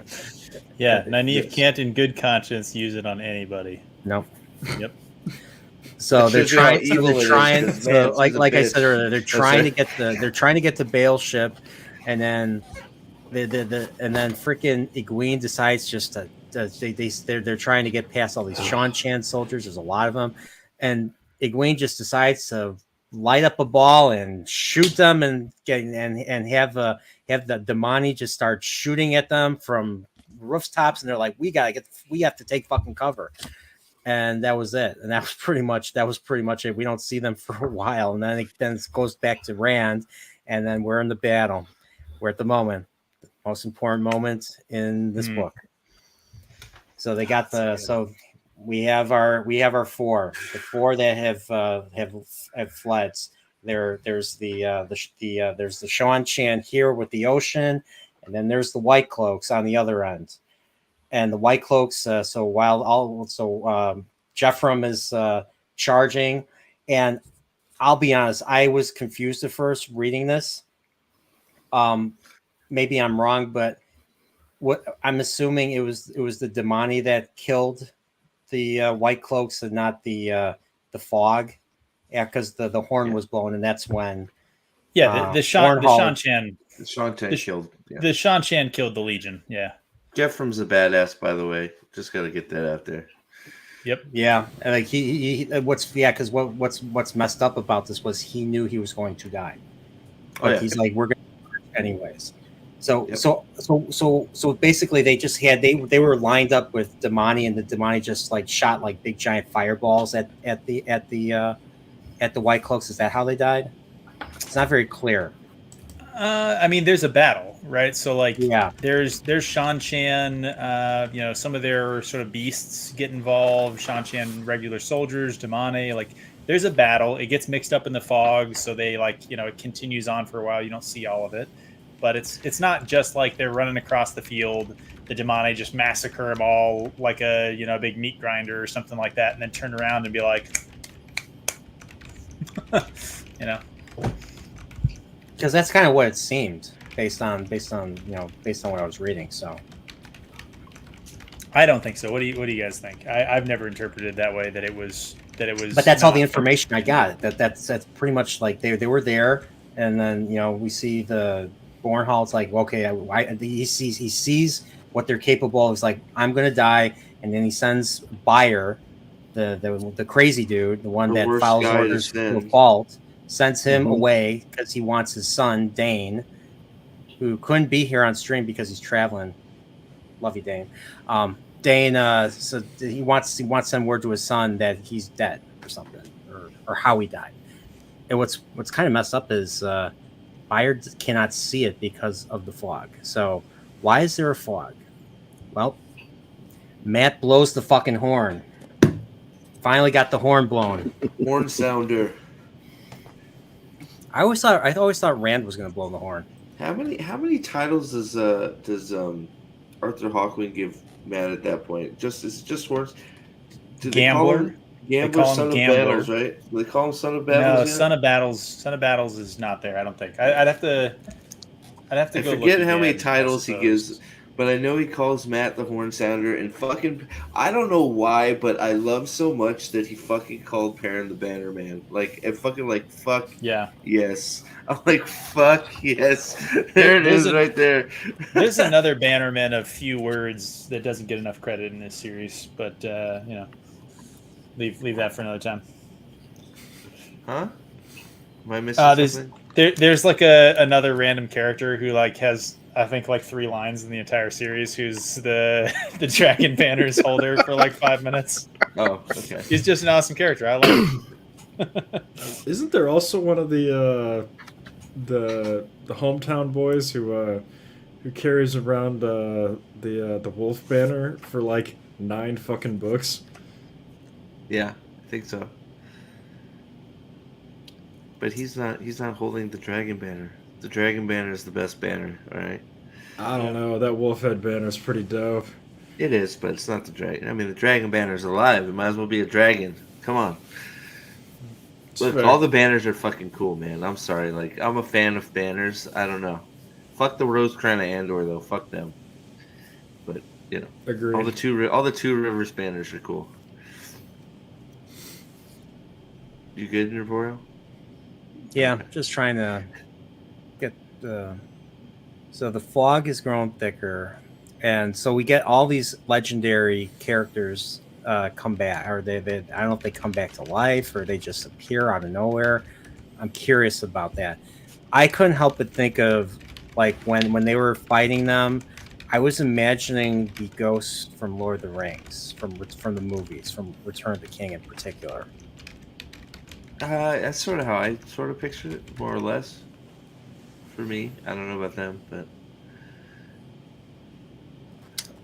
You got Arthur Hawkwing, you got Rogosh Eagle-Eye, Gaidel Kane, Yeah, my boy. Yeet, Gadel. Yeah. Silverbow, Biatch. Mikhail Pedrig, and Otarin, or Otarin, or however you pronounce it. And they basically drive the Shan-Chan back to the coast, back to their ships, and I think the Shan-Chan retreat, don't they? Yes. So, kind of left. I'm not sure how exactly they do that, but they do. Mhm. Just the book says. And so, while all that's going on, Rand has a fight with Balsamon. He has a real fight this time. So he doesn't just handle a psychological attack and then just blast him like he did in Eye of the World. This time they have a fight, and Balsamon has a staff, and Rand takes out his sword, and they fight. And when Rand's on the offensive, the heroes of the Horn are on the offensive with Matt and Perrin. When he's on the defensive, the Shan-Chan are driving them back. So I like that little parallel right there. And of course, how does like so, and pretty much it's a stalemate after stalemate. So Rand has to, we're waiting for a payoff. Well, the payoff to Land teaching Rand how to sheathe the sword. Well, I think he leaves himself open. I think he's holding the sword up like this. He leaves himself open, gets hit on the side, and then he uses that to run Balsamon through. And then that's it. That's Fucking the battle. Melts, the battle melts his fucking sword too. That's right. Is that the end? Is that the end of the Hair and Blade then? Read and find out. Don't you remember when I said the one good thing about about the shitty Heron Mark sword the show has given us is that now we get to look forward to its destruction? No, I don't remember that. Oh boy. I'm looking for that Jonathan, line. you're 100% right. There's no way the fight in the sky makes it to the show. No, Oh, zero chance. no. Well, actually, Oh, I did I'm get sure to see. I did Egwene get or to see Nynaeve. I did get to see the fight in the sky. Steve's intros. Exactly. There you go. Yeah. Yeah, that's- Spoiler. That's the closest you're And gonna I get. Right? Yeah, closest you get. Yeah. So, and what's funny is we learned that everybody was witnessing this fight. Like this, they were fighting midair. Everybody was witnessing this, and because everybody was witnessing this, it's hard. He can't deny it anymore. He can't deny it, and there's pictures drawn and artwork made depicting that event, and because of that, I think the political situation in Randland's going to change drastically. There's civil wars. Factions are going to be for the dragon, against the dragon. So I'm guessing that's going to be really big in the next book, in the Dragon Reborn. No? I'm gonna say it doesn't really pop off until Fires of Heaven. I think it takes some time, but I think you start seeing some of it. But I don't know. Dragon Reborn is focused a lot on that. Yeah, but like, it does have major implications. I think that's the best way to put it. Just I'm not sure how long it takes. It's also happening in the background. It's just our main point of view characters aren't super involved with it. Right. But, I think Daniel's point is fair. We're maybe nitpicking too much. It starts to have effects. Yes. Well, yeah. That's what I said. Yeah, Daniel's been having my back tonight. Thanks, Daniel. I just wanted, I wanted to call him out and be like, hey, he's being nice to the host over here. We should acknowledge that. Yeah. Nerdporial's not going to invite us back, guys. Come on. So as a result of this, so Rand is on the ground. He's wounded, and I think Min finds him because of the weave or because something was pulling her. So I'm assuming it's the wheel or the weaves or whatever. I just interpreted it as Rand Tavernus. So the weaves of his Tavernus. I interpreted it as thirst. Yes, the thirst radar. She's just like, oh, I'm getting a raging clue in this direction. Raging clue. Yeah, I think it's a raging clue. The loins. Oh boy. She's like, I got much more moist when I'd walked in this direction. And oh my god! Oh my god! I think I feel something over here. So she finds him and she hauls him into bed, and like I like how they say like how heavy Rand is compared to, I forget what they call him, a big lug or something like that. But like getting him lummox, or big lummox. My bad.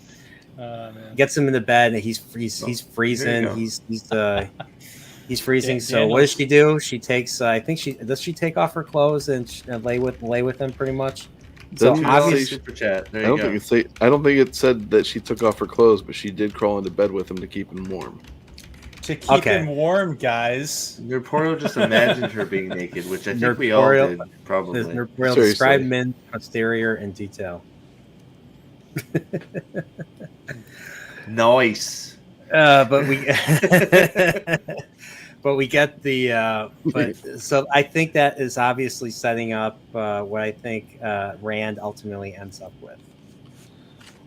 You don't have to. I'm not expecting a comment. No, I'm not expecting. That's a major reason to find out. Yeah. So I think Egwene comes and she's just like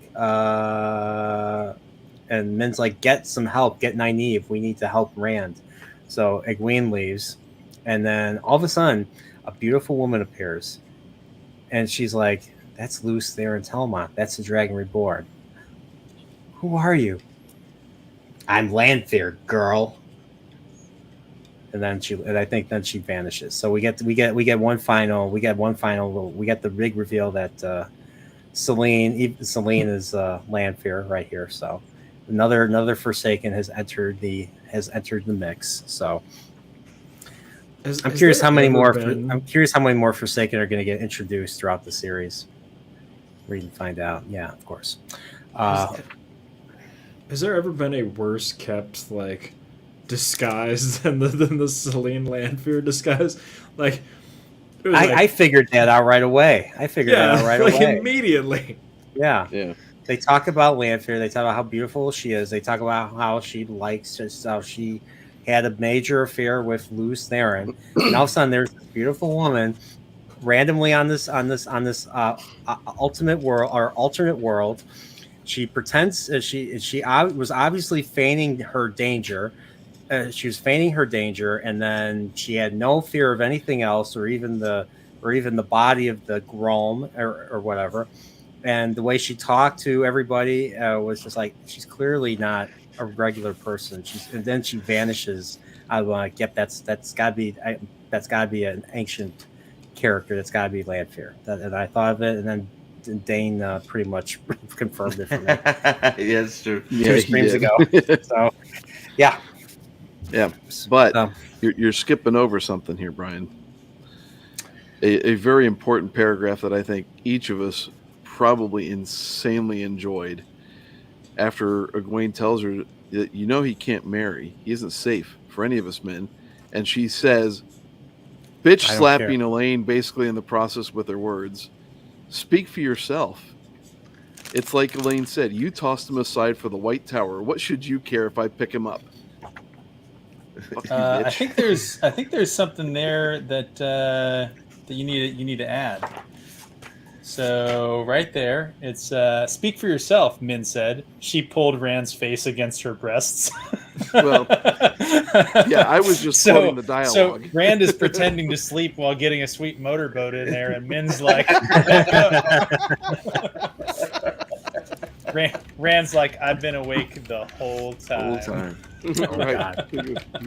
Oh boy. Yeah, it wasn't at her dump truck. And the other thing that she said that was interesting, I'm curious how that's going to pay off later. She says, Ishamael thinks he controls events, but I do. So I'm curious where that's going to go. Oh yeah, there's plenty there. Yeah. Isn't Lanfear supposed to be like the second? Isn't she supposed to be like as powerful as Ishamael? No. Nope. Strongest among We're women. close. Yeah. Okay, I was curious. Yeah. I was curious. Okay. There's a lot to find out about Lanfear later that kind of It's hard to we talk can about at Lanfear. some point later. Where's Avienda? one of my favorites. So, there was one other thing. So apparently, okay, I think I know what this is setting up. So we get another Jarrett moment right here, and he is trying to get to. He's trying to report to. I forget what was his name. Hadrian Neal, the Lord Captain of the Captain White Commander. Cloaks. So he's the highest, right? He's like the commander in chief of the White Cloaks. Yep. I think Bayer thinks. Okay, I think because Bayer didn't really see how Bornhall died, so I'm assuming they're going to pit the blame on Perrin. Read and find out. Of course. Alex is just like, I'm fucking done with this. Yeah, whatever. Ding ding. You feel happy? Sorry. Smart? Look at the That's what he brain says. on Brian. I just got to that part in Towers of Midnight, so I'm feeling very very positive towards these boys. So Yeah, but that's what he says though, as he's going away.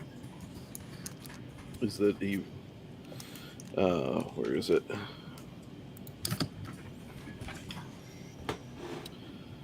So, all right. So we're on the final. I think we're on the final chapter now. So Rand wakes up, and he's not in the same location. Apparently, they're like 5 days east of Falm. He's also not a virgin anymore. I mean, a lot of stuff happened. Yeah. And so apparently, yeah, reading Elaine. So apparently, yeah. So he's like, "Where is everybody?" It's like they're all gone. Elaine, Nynaeve, Varen, Matt. They all went to and Huron went to Tarvalon. Why did Huron go with? Because he's a sniffer, and they want to. He's supposed to go back to Shinar. Shinar, yeah. So I think He's just going on his way, right? Like, why did he leave? I don't understand why he left, but yet because he's got to go back to Shinar. That's it. Somebody has to go tell Lord Algamar what happened. Why did he have to go to? What about Uno or Uno or what was the other dude's name? Read and find out. Read and find out. Read and find out. Yep. Because like according to this, like he didn't want to leave, and I figure Huron would be the last one to leave Rand's side. I think Daniel's correct there in his comment that Huron's got a job. He's got a family back there as well, and also somebody's got to tell Lord Agelmar what's up. And specifically the job that he does, like he's supposed to go back and keep doing that, right? He's sniffing out bad guys. He's a detective. Yeah, there you go, dude. I still love Huron's reaction when the freaking heroes show up. Like they're like, you can stay back. He's like, fuck no, I'm getting on this damn horse. I'm fucking riding it in. Are you kidding me? He's like, I ain't fucking no. I ain't sitting this one out. I like it. I love it. Like I love it when Huron like sticks up for himself and says, no, I'm not doing that, Lord Rand. No way. Yeah. I love Huron, also known as Sir Not Appearing in this show. Because they cut his character. No, they cut his character? Really? Oh, yeah. There's no way he's going to be in there. No. He's not in season 2. Yeah. Huron and Elias will be combined into one character. Right. That's and maybe Fail. Theory. Fail be Elias and Fail. Yeah. But the other thing Fail's going to give advice about Saldean himself. Yeah. Sorry. We got to stop that. We don't want to ruin it for him. But, yeah. The other thing though that's cool about that interaction with Huron though is the response from the ghosts is oh well, maybe you'll find your way into this.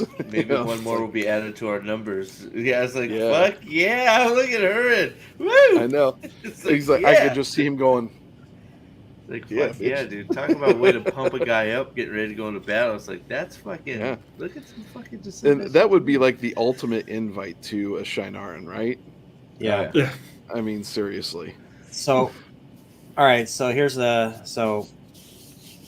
they talk a little bit about Fane, about like one thing that I thought was interesting and kind of baffling was that Moraine is like, if you would have faced Fane at Toman Head, you would have likely lost, or you would have likely not survived.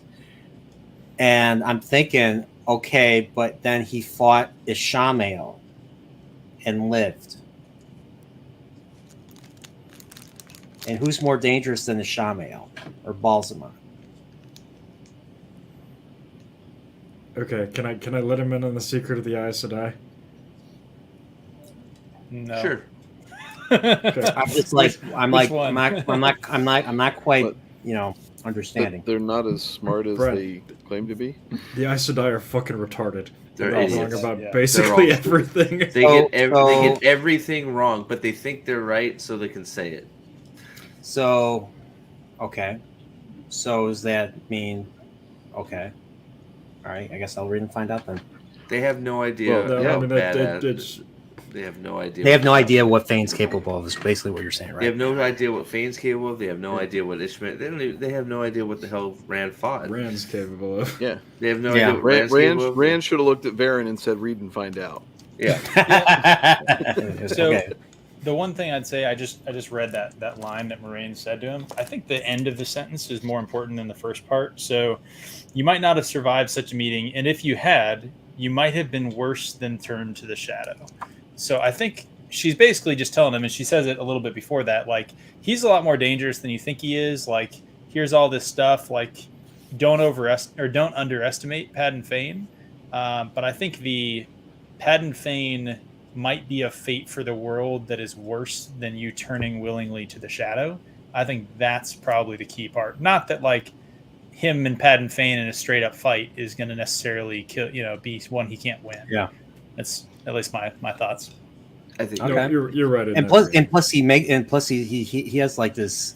Yeah, he's like a disease. He's like a Yep. walking. he's a disease, traveling too, so that- plague. Yeah, he's a Yeah, traveling so that's Patient the zero. other thing. Oh yes, okay, so that makes sense. Then. Yeah. Why she says He is a blight on the world for sure. Like 100%. so. My question is, where the fuck was he? He wasn't. He was unaccounted for. And I'm just like, okay. So, do they or is his "I want to be free of you" on Tolman head? Is that pushed to much He's later? He's a very calculating enemy. We'll just say that. Yeah, my reading was always kind of Pad and Fane sort of saw what direction the wind was blowing and went, I want Fuck. none of that. I'll get him next time. Yeah.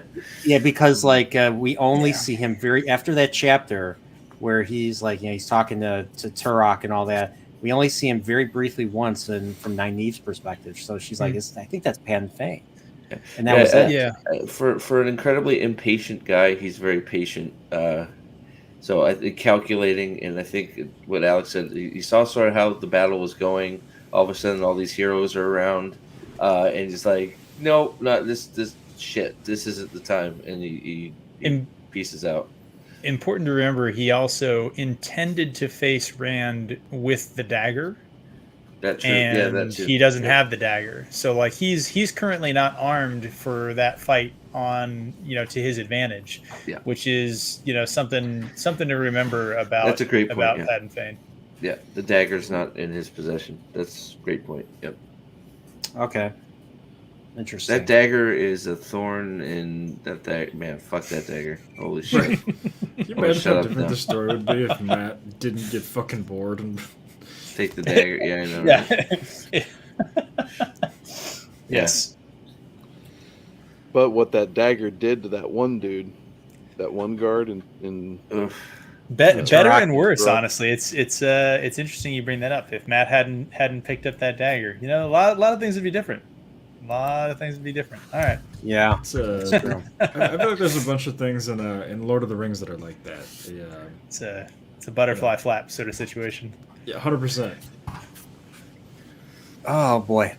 But so apparently, even though he drove the sword through Balzamon's heart, not so easy to kill, I guess. So, guessing he'll be back in some form, in the later book, I guess. So, or maybe the next book, who knows? But apparently, yeah. So there was a parchment, and there was drawings of Rand fighting him in the sky and all that. So. And I just thought that was I just thought that was awesome. I just thought that was cool that everybody saw that. It just added to the gravitas of that moment right there. My new favorite word. What can I say? But it just added the fact that 2024. everybody bore witness to that moment, and it's really here where where Moraine is like, you cannot hide, Rand. It's too late to hide. It was always too late for you to hide. And he's like, you don't have to put up a sign saying, here I am either. I'll never find Fane if somebody kills me because of that banner. And then, I just loved all the dialogue in these last few pages. It was just really amazing. And the Shinarans come in, Uno, and what's his name? Massima. Massima. And he's like, they're like, we know Massima. Who? Massima sucks. Sheesh. Who's that guy? I don't know what you're Massima talking sucks. about. What's a Massima? But does he? Does he? He's an Does asshole. he? He's an asshole too, sir. Yeah. Hmm. Major asshole. we would pledge ourselves to you. And then he's like, no, your oaths are to Ingtar and to Lord Agomar. And then he tells them like, oh, Ingtar died well. And they're like, tell Lord Agomar when you return to Feldara. And they're like, it is said that when the dragon is reborn, he will break all oaths, shatter all ties. Nothing holds us now. We would give our oaths to you. He drew his sword and laid it before him, hilt towards Rand, and the rest of the Shinarans did the same. Then Massima says, you battled the Dark One. Masema who hated him, Masema who looked at him as if seeing a vision of the light. I saw you, Lord Dragon. I saw. I am your man, to the death. And then, of course, here's you must choose, Rand. The world will be broken whether you break it or not. Tarman Gaidan, I don't know what that is, will come. I'm assuming that's Armageddon. The last battle. Last battle, yeah. But the Will root come. word is there for sure. Yeah. And that alone will tear the world apart. Will you still try to hide from what you are and leave the world to face the last battle undefended? Choose. They were all watching him, all waiting. Death is lighter than a feather, duty heavier than a mountain. He made his decision. Oh, it's awesome. Freaking awesome. All right. So I asked this question in chat. I don't think anyone answered this. Are we at 4 or 5 or more? Like freaking S tier, like some of the greatest scenes of any book of all time in just like the last 4 chapters of this book. Well, I mean, we got three. What's so you got 3 right I would off say- the top. I would say Turok Duel, the fight Turok, in the sky, yep. the blowing of the horn, Ingtar. Ingtar. Ingtar. And then Do we add Flicker? I mean, do we add the portal? I would add Flicker. Oh yeah. I would So add that's Flicker. 5. I mean, And yeah, I'd say at least 5. You know, Min's sort of off-camera banging doesn't quite make it to that. I mean, I Min, hey, best girl. I'm sure it was legendary. It's a little weird because he was unconscious, but we're not gonna, you know, or was just he? a little bit. He didn't care here. Or was He's just he? a little out of it. He wasn't unconscious. He's just a little out of it. Look, Rand's determination and his ability to fight through difficult situations, like being unconscious, is really what makes him a great character. So he always Speaking gets of- the job done. he had to sheathe the sword. Twice. So Pipson, you want to read something? I did.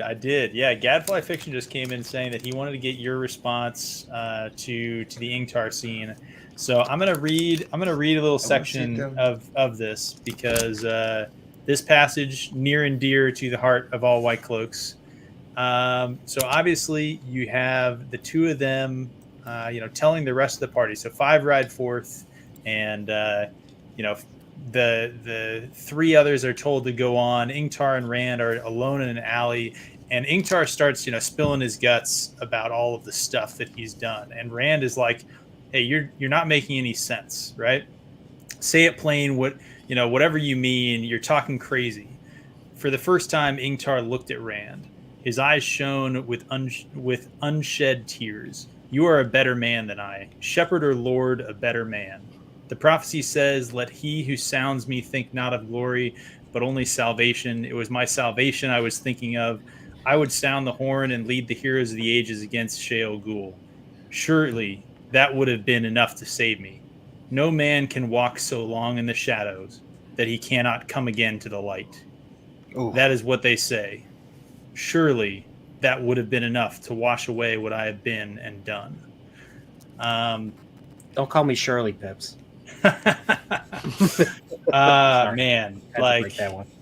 so good. I mean, it's good.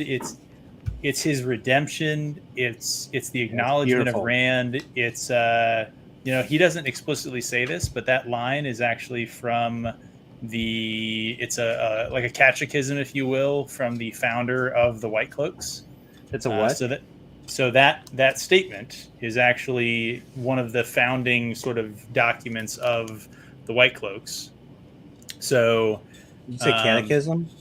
yeah, so they're a religious order. So Yeah. catechism, Yeah. right? Or catechism, however Yeah, you want to say it, catechism.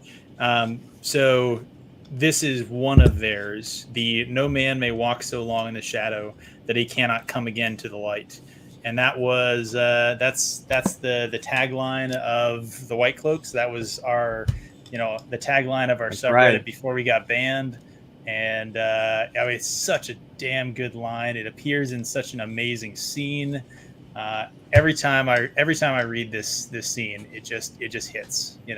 Yeah, it's redemption, and I think redemption is necessary for humanity. I mean, the stories just give us hope that no matter how much we fuck up, no matter how much we screw up, that there's a light at the end of the tunnel that we can change for the better, that we could be better as a result, that things can get better for us. That's how I see it. I think it's beautiful, and Ingtar giving his life and all that was just a great moment. And like I like Rand way more now than I did before. Just how Rand handles it too is yes. The fact that he was perfect. willing, Yeah. he was not he didn't divulge that he was a dark friend. He just divulged that he sacrificed his life, Yep. protecting his memory, which is something that. And Sorry. that's Excuse me. I want to kind of piggyback here more with what Pips was saying. So I know Ingtar. Rand drew a deep breath. The light shine on you, Lord Ingtar of House Shanoa, and may you shelter in the palm of the Creator's hand. He touched Ingtar's shoulder. The last embrace of the mother welcome you home. Huron gasped. Thank you, Ingtar said softly. Attention seemed to go out of him. For the first time since the night of the Trolloc raid on Faldara, he stood as he had when Rand first saw him, confident and relaxed, content. Beautiful. It's fucking awesome. I am not. I'm not tearing up right now. That's just. I sniffed an onion just now. So what that just got me to think something. I put it in the chat there. This is a line, and I'm probably paraphrasing it not perfectly from. I think it's honestly it's later in the books, but the dragon is one with the land, and the land is one with the dragon. And I'm not sure that I had actually noticed this until you reading it and just kind of sitting here listening to you reading it, him reaching out and touching him like that when he says the last embrace of the mother. The mother to Shinarans is the land. Yeah. And the dragon Like is Mother Earth type of deal. Yeah. And the dragon is the embodiment of the land. So it's almost like reaching out and touching and saying be healed, right? Like he man, it's almost that is the embrace of the mother almost, right? Yeah.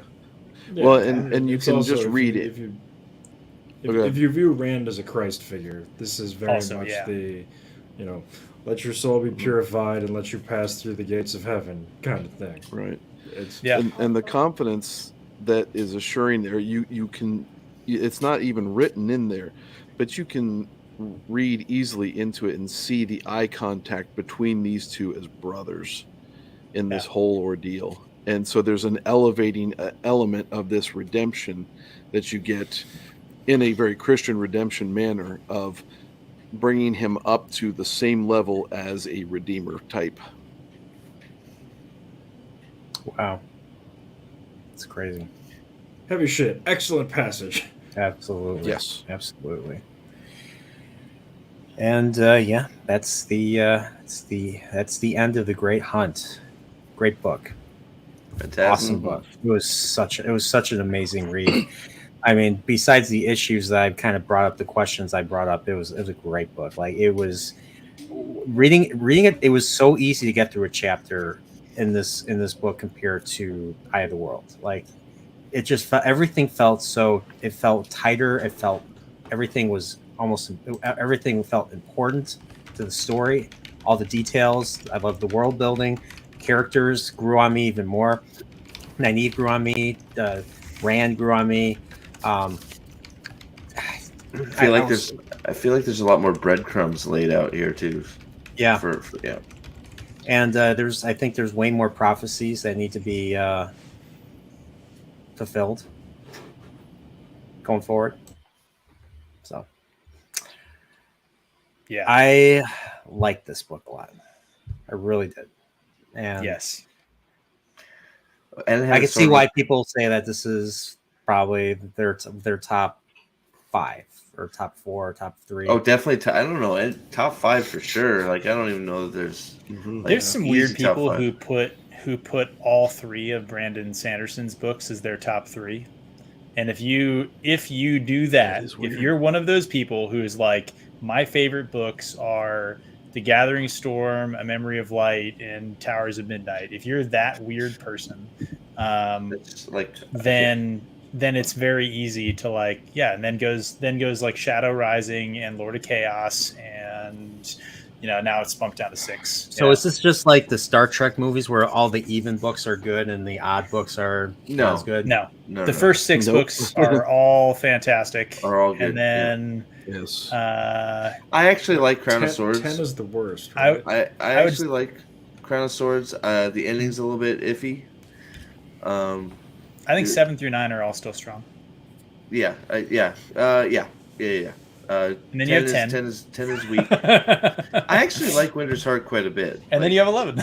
Yeah, I actually like Winter's Heart quite a bit. So it's 10 that's really the one that's just like, I'm gonna read it again. I'm at Winter's Heart right now, so I'm gonna read Crossroads this time. I'm gonna listen to it and see what see what I think. But yeah, I don't look, man. I'm a big Sanderson fan, and I don't know if any of those are in the top 5 for me. Even like, I don't know. Gadfly Fiction's comment is the perfect one. You should highlight that one. All right, sure. This is the way. First 6 books are all top 3. The math doesn't work out, but oh well. Huh. See, I actually think that's a really interesting comment because there has been points where I think all 6 of those have been my top. Yeah, Mm-hmm. I could see that. Like, My favorite book Mhm. is the one that I'm reading currently. Yeah, I think that's probably That's how it goes every time I read this series. Except for Crossroads. So of Twilight. Crossroads? It's still my least favorite book. yeah, I The will say, Crossroads. Oh my god. It's your least favorite book. Exactly. Is it really? Is it? Oh boy. Eye of the World, I feel like doesn't reach the level of some of the others until you reread it after having Yes. finished the I agree. series. I totally agree with that. And there's always the conversation: Fires of Heaven versus Lords of Chaos, and we could have a stream about that conversation alone. Lords of then, Chaos. Yeah. Everybody who hasn't read Dune considers The Shadow Rising to be revolutionary. So I need to finish Dune. I never finished Dune. Reading it. I've never read it. Really? Yeah, I haven't either. Yep. The first one is really good. The ones after that, I don't know. I know Herbert wrote like the first He 6. likes them. I know Herbert wrote the first like 6, and then he passed away, and then his son kind of took over and kept making more and more and more and more and more and more and more. So to this And some day, of the- actually, some of the ones his son did are pretty good. The thing that I will say about Dune is Daniel's right. You only need to read Dune 1. They don't get worse; they get weirder. And Yes. so you Yes. don't Perfect. quit because they're bad. You quit because Paul Jr. turns into a fucking sandworm, and you're just like, okay. And on that note, I'm done. This is too much for Huh? me. Oh, boy. Shai Hulud, you mean? He turns into a Shai Hulud. Yes. okay, all right. It gets too weird. Okay, all right. I thought the Ender series got super duper weird. Yeah, after Yeah. Xenocide. I barely got through Xenocide. I gave up after reading Xenocide. I like the first 2. Yeah. So That I feel like Speaker for the Dead, Ender's Game to Speaker for the Dead is the opposite of The Hobbit to the Lord of the Rings, where it's like, The Hobbit was just kind of like a fun thing, sort of limited to one very smaller scale, and then and then they went and fought the devil, whereas Ender's Game is we fought the devil, and then now I'm just gonna hang out and give a funeral to this weird group of like nonsense people. We really is fought a the credit- devil. Now I'm going to go on a series of weird, somewhat important adventures. Yeah, I agree with Oh, I stand corrected. I disagree with Gadfly Fiction. I actually liked the Bean series better than Ender's Game. But Was that's the Shadow of the Hedgemon sort of series, right? yep, Ender Shadow. Yeah, there's a Bean is much more proactive. Like, Bean has a problem, Bean solves the problem, whereas Ender waits for people to attack him and then he kills them. Whereas Bean is very active about getting rid of problems. All right. So it looks like we were on for over 2 hours. So I think it's time everybody wants to go to bed. You know, Monday, starting a new week, new time. But this was a great series. Thank you, Steve, for making the thumbnails for this. Thank you, Pips. Thank you, Nathan, for being you too, Steve, for being consistently on with me, cheering me through reading the series. Way more invested than I've ever been, and I can't wait to read book 3 going forward. So, Alex, thanks for what's up? Favorite character now, besides for Rand. And why is it Min's dump truck? Holy shit! I'm really liking Nynaeve. Nynaeve is growing on me, and especially. Really? That's early. At this early. Yeah. That's interesting. Yeah. I can't. That's why you gotta ask. I still can't really stay. I mean, I'm liking Min a lot too. I'm not. Elaine and the Egwene are annoying. Those two are annoying for sure. I like Huron quite a bit. I love Dingtar.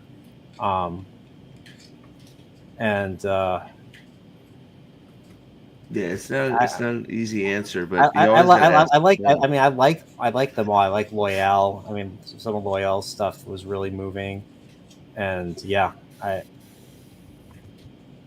we're not busting on you for that, by the way. I mean, there are people in this world who like Egwene the most. So, I mean, compared to that, you're doing well. Doing okay. No, seriously. Okay. Seriously, and I mean, yeah, you're and that the answer will change with each book probably. You know, you're going to have Matt's character is going to grow here. Matt'll be your favorite in 3. And, you know, I mean, it's gonna I will say the Aaron one and consistent 4. thing so far has been the interaction between Matt and Loyal has been fun as hell, and it's just gonna get even better. Dude, Matt has an all-timer scene in Dragon Reborn, man. Oh. So I was looking ahead at Dragon Reborn. It seems like the main character of that book is Perrin, based on the Dragon Reborn. And Dragon Reborn. Like, it seems like he has the bulk of the chapters, like of the point of views. So this is the first of the ensemble books. Yeah. There are a couple others, but the first two have been very Rand focused. Yeah. So this one is sort of, the series starts to change in the sense that it becomes more of an ensemble, and also so more like something like a Song of Ice and Fire, where you have multiple points of view. Yes. All around the map. Yeah. Yep. All right. Yep. And then because I was surprised how little point of view Rand has in that book, so I'm really curious. None. Yeah, like, almost none. It's crazy. For a guy that has almost no lines in a book, he has the giant effect. So it's crazy. He's not in the It's crazy. It's crazy. Which is actually, you know, it's you see and hear and feel the presence. It's good. It's done very well. It gives you time to learn, like Alex is saying, the ensemble cast. It gives you the time in that book to spend with all of those characters and their expanding roles, and still know what's going on with Rand. Without having to have a whole lot of Rand POV chapters. He's not there, but he's in everything. Yeah. Yeah, so it's Like he's very well mentioned, like done. he's mentioned quite a bit No, or You something. can More feel than all that. more than that. You can feel that the world is sort of moving around him. It's hard to describe. When you read it, you'll Yeah, understand because the events in the world have started to change because of what Rand is doing, and not because he's talking or anything. Just his actions are changing the events of the whole fucking world, and you Yep. can feel it without him even saying a goddamn word in any of the chapters. Yeah. And it's not even necessarily just his actions, it's also just his presence in certain moments too. Just the fact that he appears Yep. somewhere, it's just kind of like, oh, here's a rotation in an area. Yep. Yep. And, this is also you get your first glimpse of Darth Rand, which is A little bit. fascinating. Darth Rand. Oh yeah, I I- remember you guys mentioning Darth Rand before. Darth. So is he? Does that make him bad, or is that just? Read and find Read and find out. Of course, yeah. Yeah. But I like the Gadfly fiction right here saying Dragon Reborn was also more concerned with keeping Rand's mind more clouded from the reader. Ah, okay. Making you question what his true goals or motivations are. Okay. I could definitely see that. Nice. Yep. Very good. I'm wondering if I'm going to be reading that next or no, Lord of the Rings. Got to catch up on Lord. I got to catch up with the White Cloaks on Lord of the Rings. So yeah, so that's my next. Good. That's my We'll next. have to have you back on. I have an idea for the very finale. I have an idea what I want to include for the cold open for the very finale. Well, hopefully, Amanda Manethrin, Nathan over there, was still doing his homework, even if he missed out on this weekend's chat. I will be catching up. I mean, in fairness, the 1 2 weeks from now is not a long section. Like it's True. quite And short. No, the one you guys just did was the much longer section of the two for sure. Yeah. Much longer. Isn't like the Council of Elrond like the longest chapter in that book? Pretty long. Or is it many meetings? Because I remember like it was a long. I don't know which one is longer. They both run so much together, like in my mind. Yeah. Yeah. I think probably Council of Elrond if I had to bet. Mhm. There's a lot of Yeah. storytelling in Council of Elrond. I remember. I read a little bit of it of the Council of Elrond before going in to see the Rings of Power because I thought like there was going to be enough lore in Rings of Power to to want to prepare for it, and I felt like I wasted my time because there was nothing. There was nothing in Rings of Power. I'm sorry. We did waste our time with Rings of Power. I was gonna say you're 100% right. Because I don't think you guys know this, right? I actually went and saw the first 2 episodes. I drove all the way Yeah, I out remember to that. west suburbs to go Yeah. see the 2 episodes in the theater, and I was like, is this really going to be as bad as it was? And I'm watching. I'm just like, I had my head on my hand like this. I had my phone out. I think that was the first time you were ever on our channel. Was we were thinking that we were going to actually follow the show on our channel as well, and we had you on in our pre-show talking about what you had seen in the episodes before it came out. Oh. And then we quickly decided like this isn't even worth the time and emotions to watch this. This show sucks. Well, I mean, let's just say this: there was one bright moment from that the show brought you, and that was Guy Poriel. Yeah, the most epic meme ever. That was great. That's true. Yeah, That's Yep. true. it's was also mine. it's also an emoji if you join the Nerdporial Continuum. There you go. Saying. Where is it? So, gentlemen, once again, thanks for doing this, for making this discussion awesome. And so I want to find out what's going on with you guys. What is going on? Like, I think Steve isn't Steve at 4K now. Aren't you at 4K yet? Are you off to 4K? That's gonna be your new. That's gonna be your new thing. No, stop it. You're being ridiculous. What am I doing? I don't know. 4,000K. Yeah, what are you doing? 4,000. I mean, I don't even know what I'm more rage baiting, more. Yeah, more rage baiting, more anger, more keyboard breaking, more Don't you have? Aren't you guys doing more more Wheel of Zelda Time videos? Could be talking about season 3 and then what? There's no info about it yet. We already did that. I got a few articles I still got to rummage through, but I got unfortunately I go back to work tomorrow morning, so we'll see. Still working on the Cosmere thing's about half done, so that's good. But then I want to listen to it. I want to be able. I want to listen to it soon, Steve. it's about Gotta half get done. done in 2 days. Get done in 2 days. I'm working on it. All right, bro. Okay, I know. You got Damn. kids. You got jobs. Pushing me, man. Yeah, you have this thing called responsibility. Pushing me. Yeah. All right, thanks, Steve. Onwards to 4K. All hail Lord Dragon. 4K Dragon. There you go. There you go. Thank you, sir. All right. What about you, Nathan? What's going on with you? Nothing. I've got. Well, we got the stream in 2 weeks to finish up Fellowship. The and 11th. then, What about your true season of Wheel of Time? Your television, your adaptation. Yeah, that's still in the hopper. I haven't been able to make any progress. I'm like Steve with the Cosmere, right? I've got a lot of the audio done, and that's about as far as it's gone. I'm just getting there. It might be a long time. Who knows? It's trying to find free time in the midst of all the family stuff going on right now, which has gone insane. But we'll get there. And until then, I'll just be hopping on some lives with these book readings, and I'll be doing some Cosmere stuff with Steve Eventually, once he's through that once I one. get my shit together. Yeah, sorry.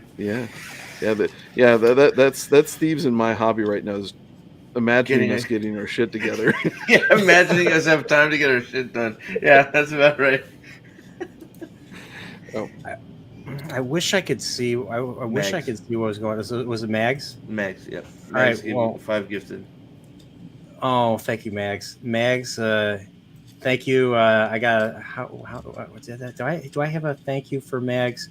Yeah, I think I do. This is a beautiful. Well, this is not a signal. This is a thank you. This is a thank you from Mags from Mike Ermintrout. Here you go. I want to do it. You're done. You are done. That's thank you. You didn't feel like it was some nice thing. He said, "You're done." I was waiting for Clay Davis to show up, and be like, "Shit." I gave her I thanked her properly in the chat. There you go. They're the donuts. It's raining donuts. So Orville Nation is has joined thanks to Mags. So I'll have to welcome him. Great channel, by the way. Let's see. All right, here we go. Here, you hear a transmission? Do you guys hear a transmission? It's not being jammed. Yeah, I think I do. Nope. All right, here we go. I think I take them now. Shut up. I'm sorry. I'm sorry. No, shut up. Yeah, please. Just shut up, Mikey. All right, well, Orville Nation, welcome, and then Angry Canadian's back. I don't think I have enough. I don't think I have enough. Maybe you can just do a massive signal. What? Golden. All right, Angry Canadian, Alan Copeland, my young Star Trek play, Golden Age Geek, and Stephen Ransom. Ransom keeps getting nice. Yeah, so we got all you guys. Nice. Welcome, and I guess I'll just do this one. Here you go. I swear, if you ever show your face out there again, I won't. ever. I won't. Ever. I won't. I promise you. Oh. There you go. I've always had to ask. So is that like an implicit kind of threat? Like if you cease to become a member of the Continuum, then that's what's going to happen to you? Coming for you? I think that's a good idea. If you ever show your face out there again without being a member of the Nerdporial Continuum, Mike Ermintrout's hunting you down. He's coming to your house. I just thought it was funny, and I was like, you know what, this would be funny. Like, if you ever show your face around here again, that's my way of saying welcome. You're never out. I feel like you're up there in Chicago. You got these kind of gangland signals coming in, and very threatening toward. I feel safe. I feel safe. You feel safe. Memorial on the street makes us all safe. That's true. Mike Yeah, Irvin like makes you me know, feel like safe. well, yeah. When I'm walking in the cold, everybody else is going in. So I'm like I'm the ruler of this hood right here. So, which means that's funny. I think the night is still young. The night is still young. I think you know what that means. Walkporial? Yep, Walkporial. I'm not gonna Boom. not streaming it though. Walkporial. Right now? Yeah. I need the Oh my exercise. God. I've been on my butt. I've been trying to get all the stuff done. So, but White Cloaks, Pips, Alex, what do you guys got going on? Alex, you want to go? You want to go first and tell people about your video? The parent video that I've been working on for the last 2 months, it seems like, is a little bit more than halfway done at this point. I've got a new PC that I'm building at the moment, and that is basically what I kind of need to finish it, actually. So hopefully next weekend I am all up and running there. So Pips, I don't know, what else we got going on? I'm toying with the idea of us doing a. So I found out that there's some pretty good fan edits of The Hobbit, and I might go find one of those and stream that in HD on our Discord. Let people watch the fan edit of The Hobbit. So we might do that this week. We might do maybe another live stream or something like that. I don't think we have anything specific planned other than Lord of the Rings on the 11th. It depends on if news and stuff like that comes out, I guess. But I don't know. Writing a script for something else. Coming up with another video to do. But I've seen part of the Perrin video in its formation, and probably the best produced and put together video the White Cloaks have done before. So I keep on cheering Alex to try and get him to drop it. You guys are gonna love it. All right, awesome. And we got a gift from Steve. Thank you, Steve. You didn't have to do that. I know. I mean, I know the generosity war never ends, but Max is winning. Max is winning. Max is killing us both. Max is killing all of us. Like, yeah. not me and Steve, but yeah. But Eldan, welcome to. I have to have a special one. I have a special clip for you. Here we go.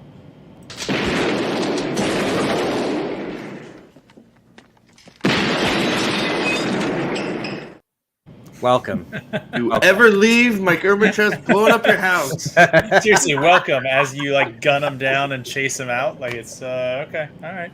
Yeah. I haven't seen this much Beverly Hills Cop since I got stuck on a plane. Like, what? It's my first R-rated movie I've ever seen. It's one of my favorites of all time.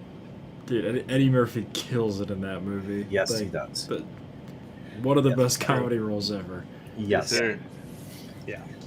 All right. So well, this was a great stream. I'm so happy. 2.5 hours. Wow, it went by longer than I expected. So, great stream. I love doing this. I want to keep doing this. I love these book streams. Love talking about I just love talking about shit in general. So, but like I said, thank you for making this. This was awesome. Like I really enjoyed this. Like just it really pulled on really tugged the heartstrings talking about Ingtar and all that. So what's going on with me? Well, not really doing any streams other than Picard. So I'm still doing Thursday Picard, and I need to figure out if I'm doing Friday Picard with a certain individual that may or may not be seeing this week. Won't say who, but yeah. So it's going to be. Let's just say this is going to be a very interesting week for me. So, and then I don't think I'm doing anything over the weekend. So, yeah. So the Picard stuff is going to continue, and hopefully I'll get some more videos out. There's still a lot of stuff I've promised that I haven't delivered yet on. So yeah. So be ready for that. And other than that. Great. It was a great stream. I really enjoyed it. I know I'm repeating myself now, but this was so. Guys, you guys are awesome. Thanks for having us, man. What a great book to sit and discuss. Yeah, Love thanks, it. man. glad you're getting into it.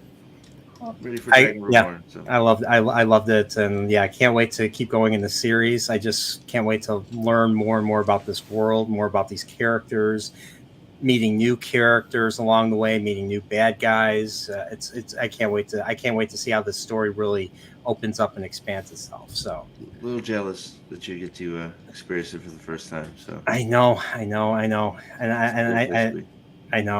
I have that feeling with a lot of things too. It's just like I wish I could, re-experience stuff for the first time. It's just nothing ever beats that. So yes, sir.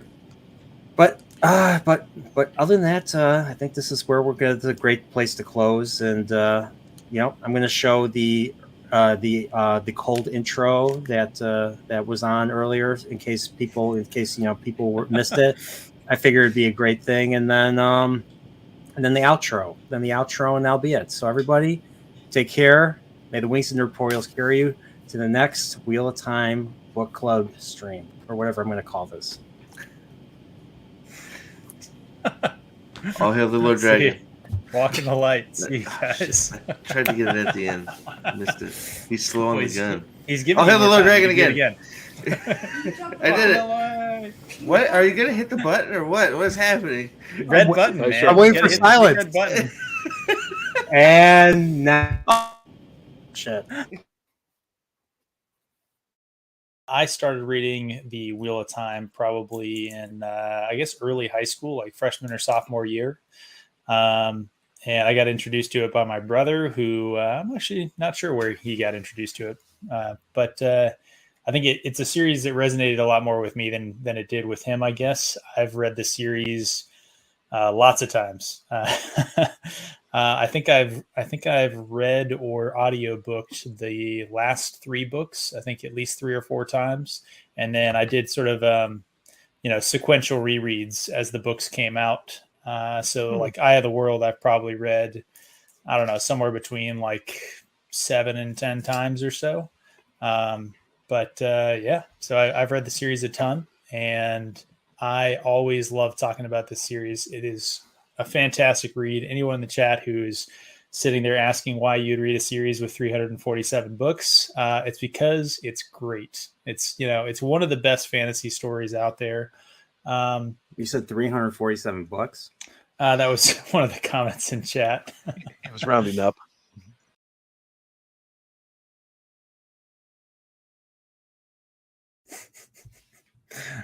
All right, fine, Brian. I don't know why you got to do that. Why you got to be a jerk like that, Brian? But you know what? Be that way. I'm gonna take the high road. Cheers.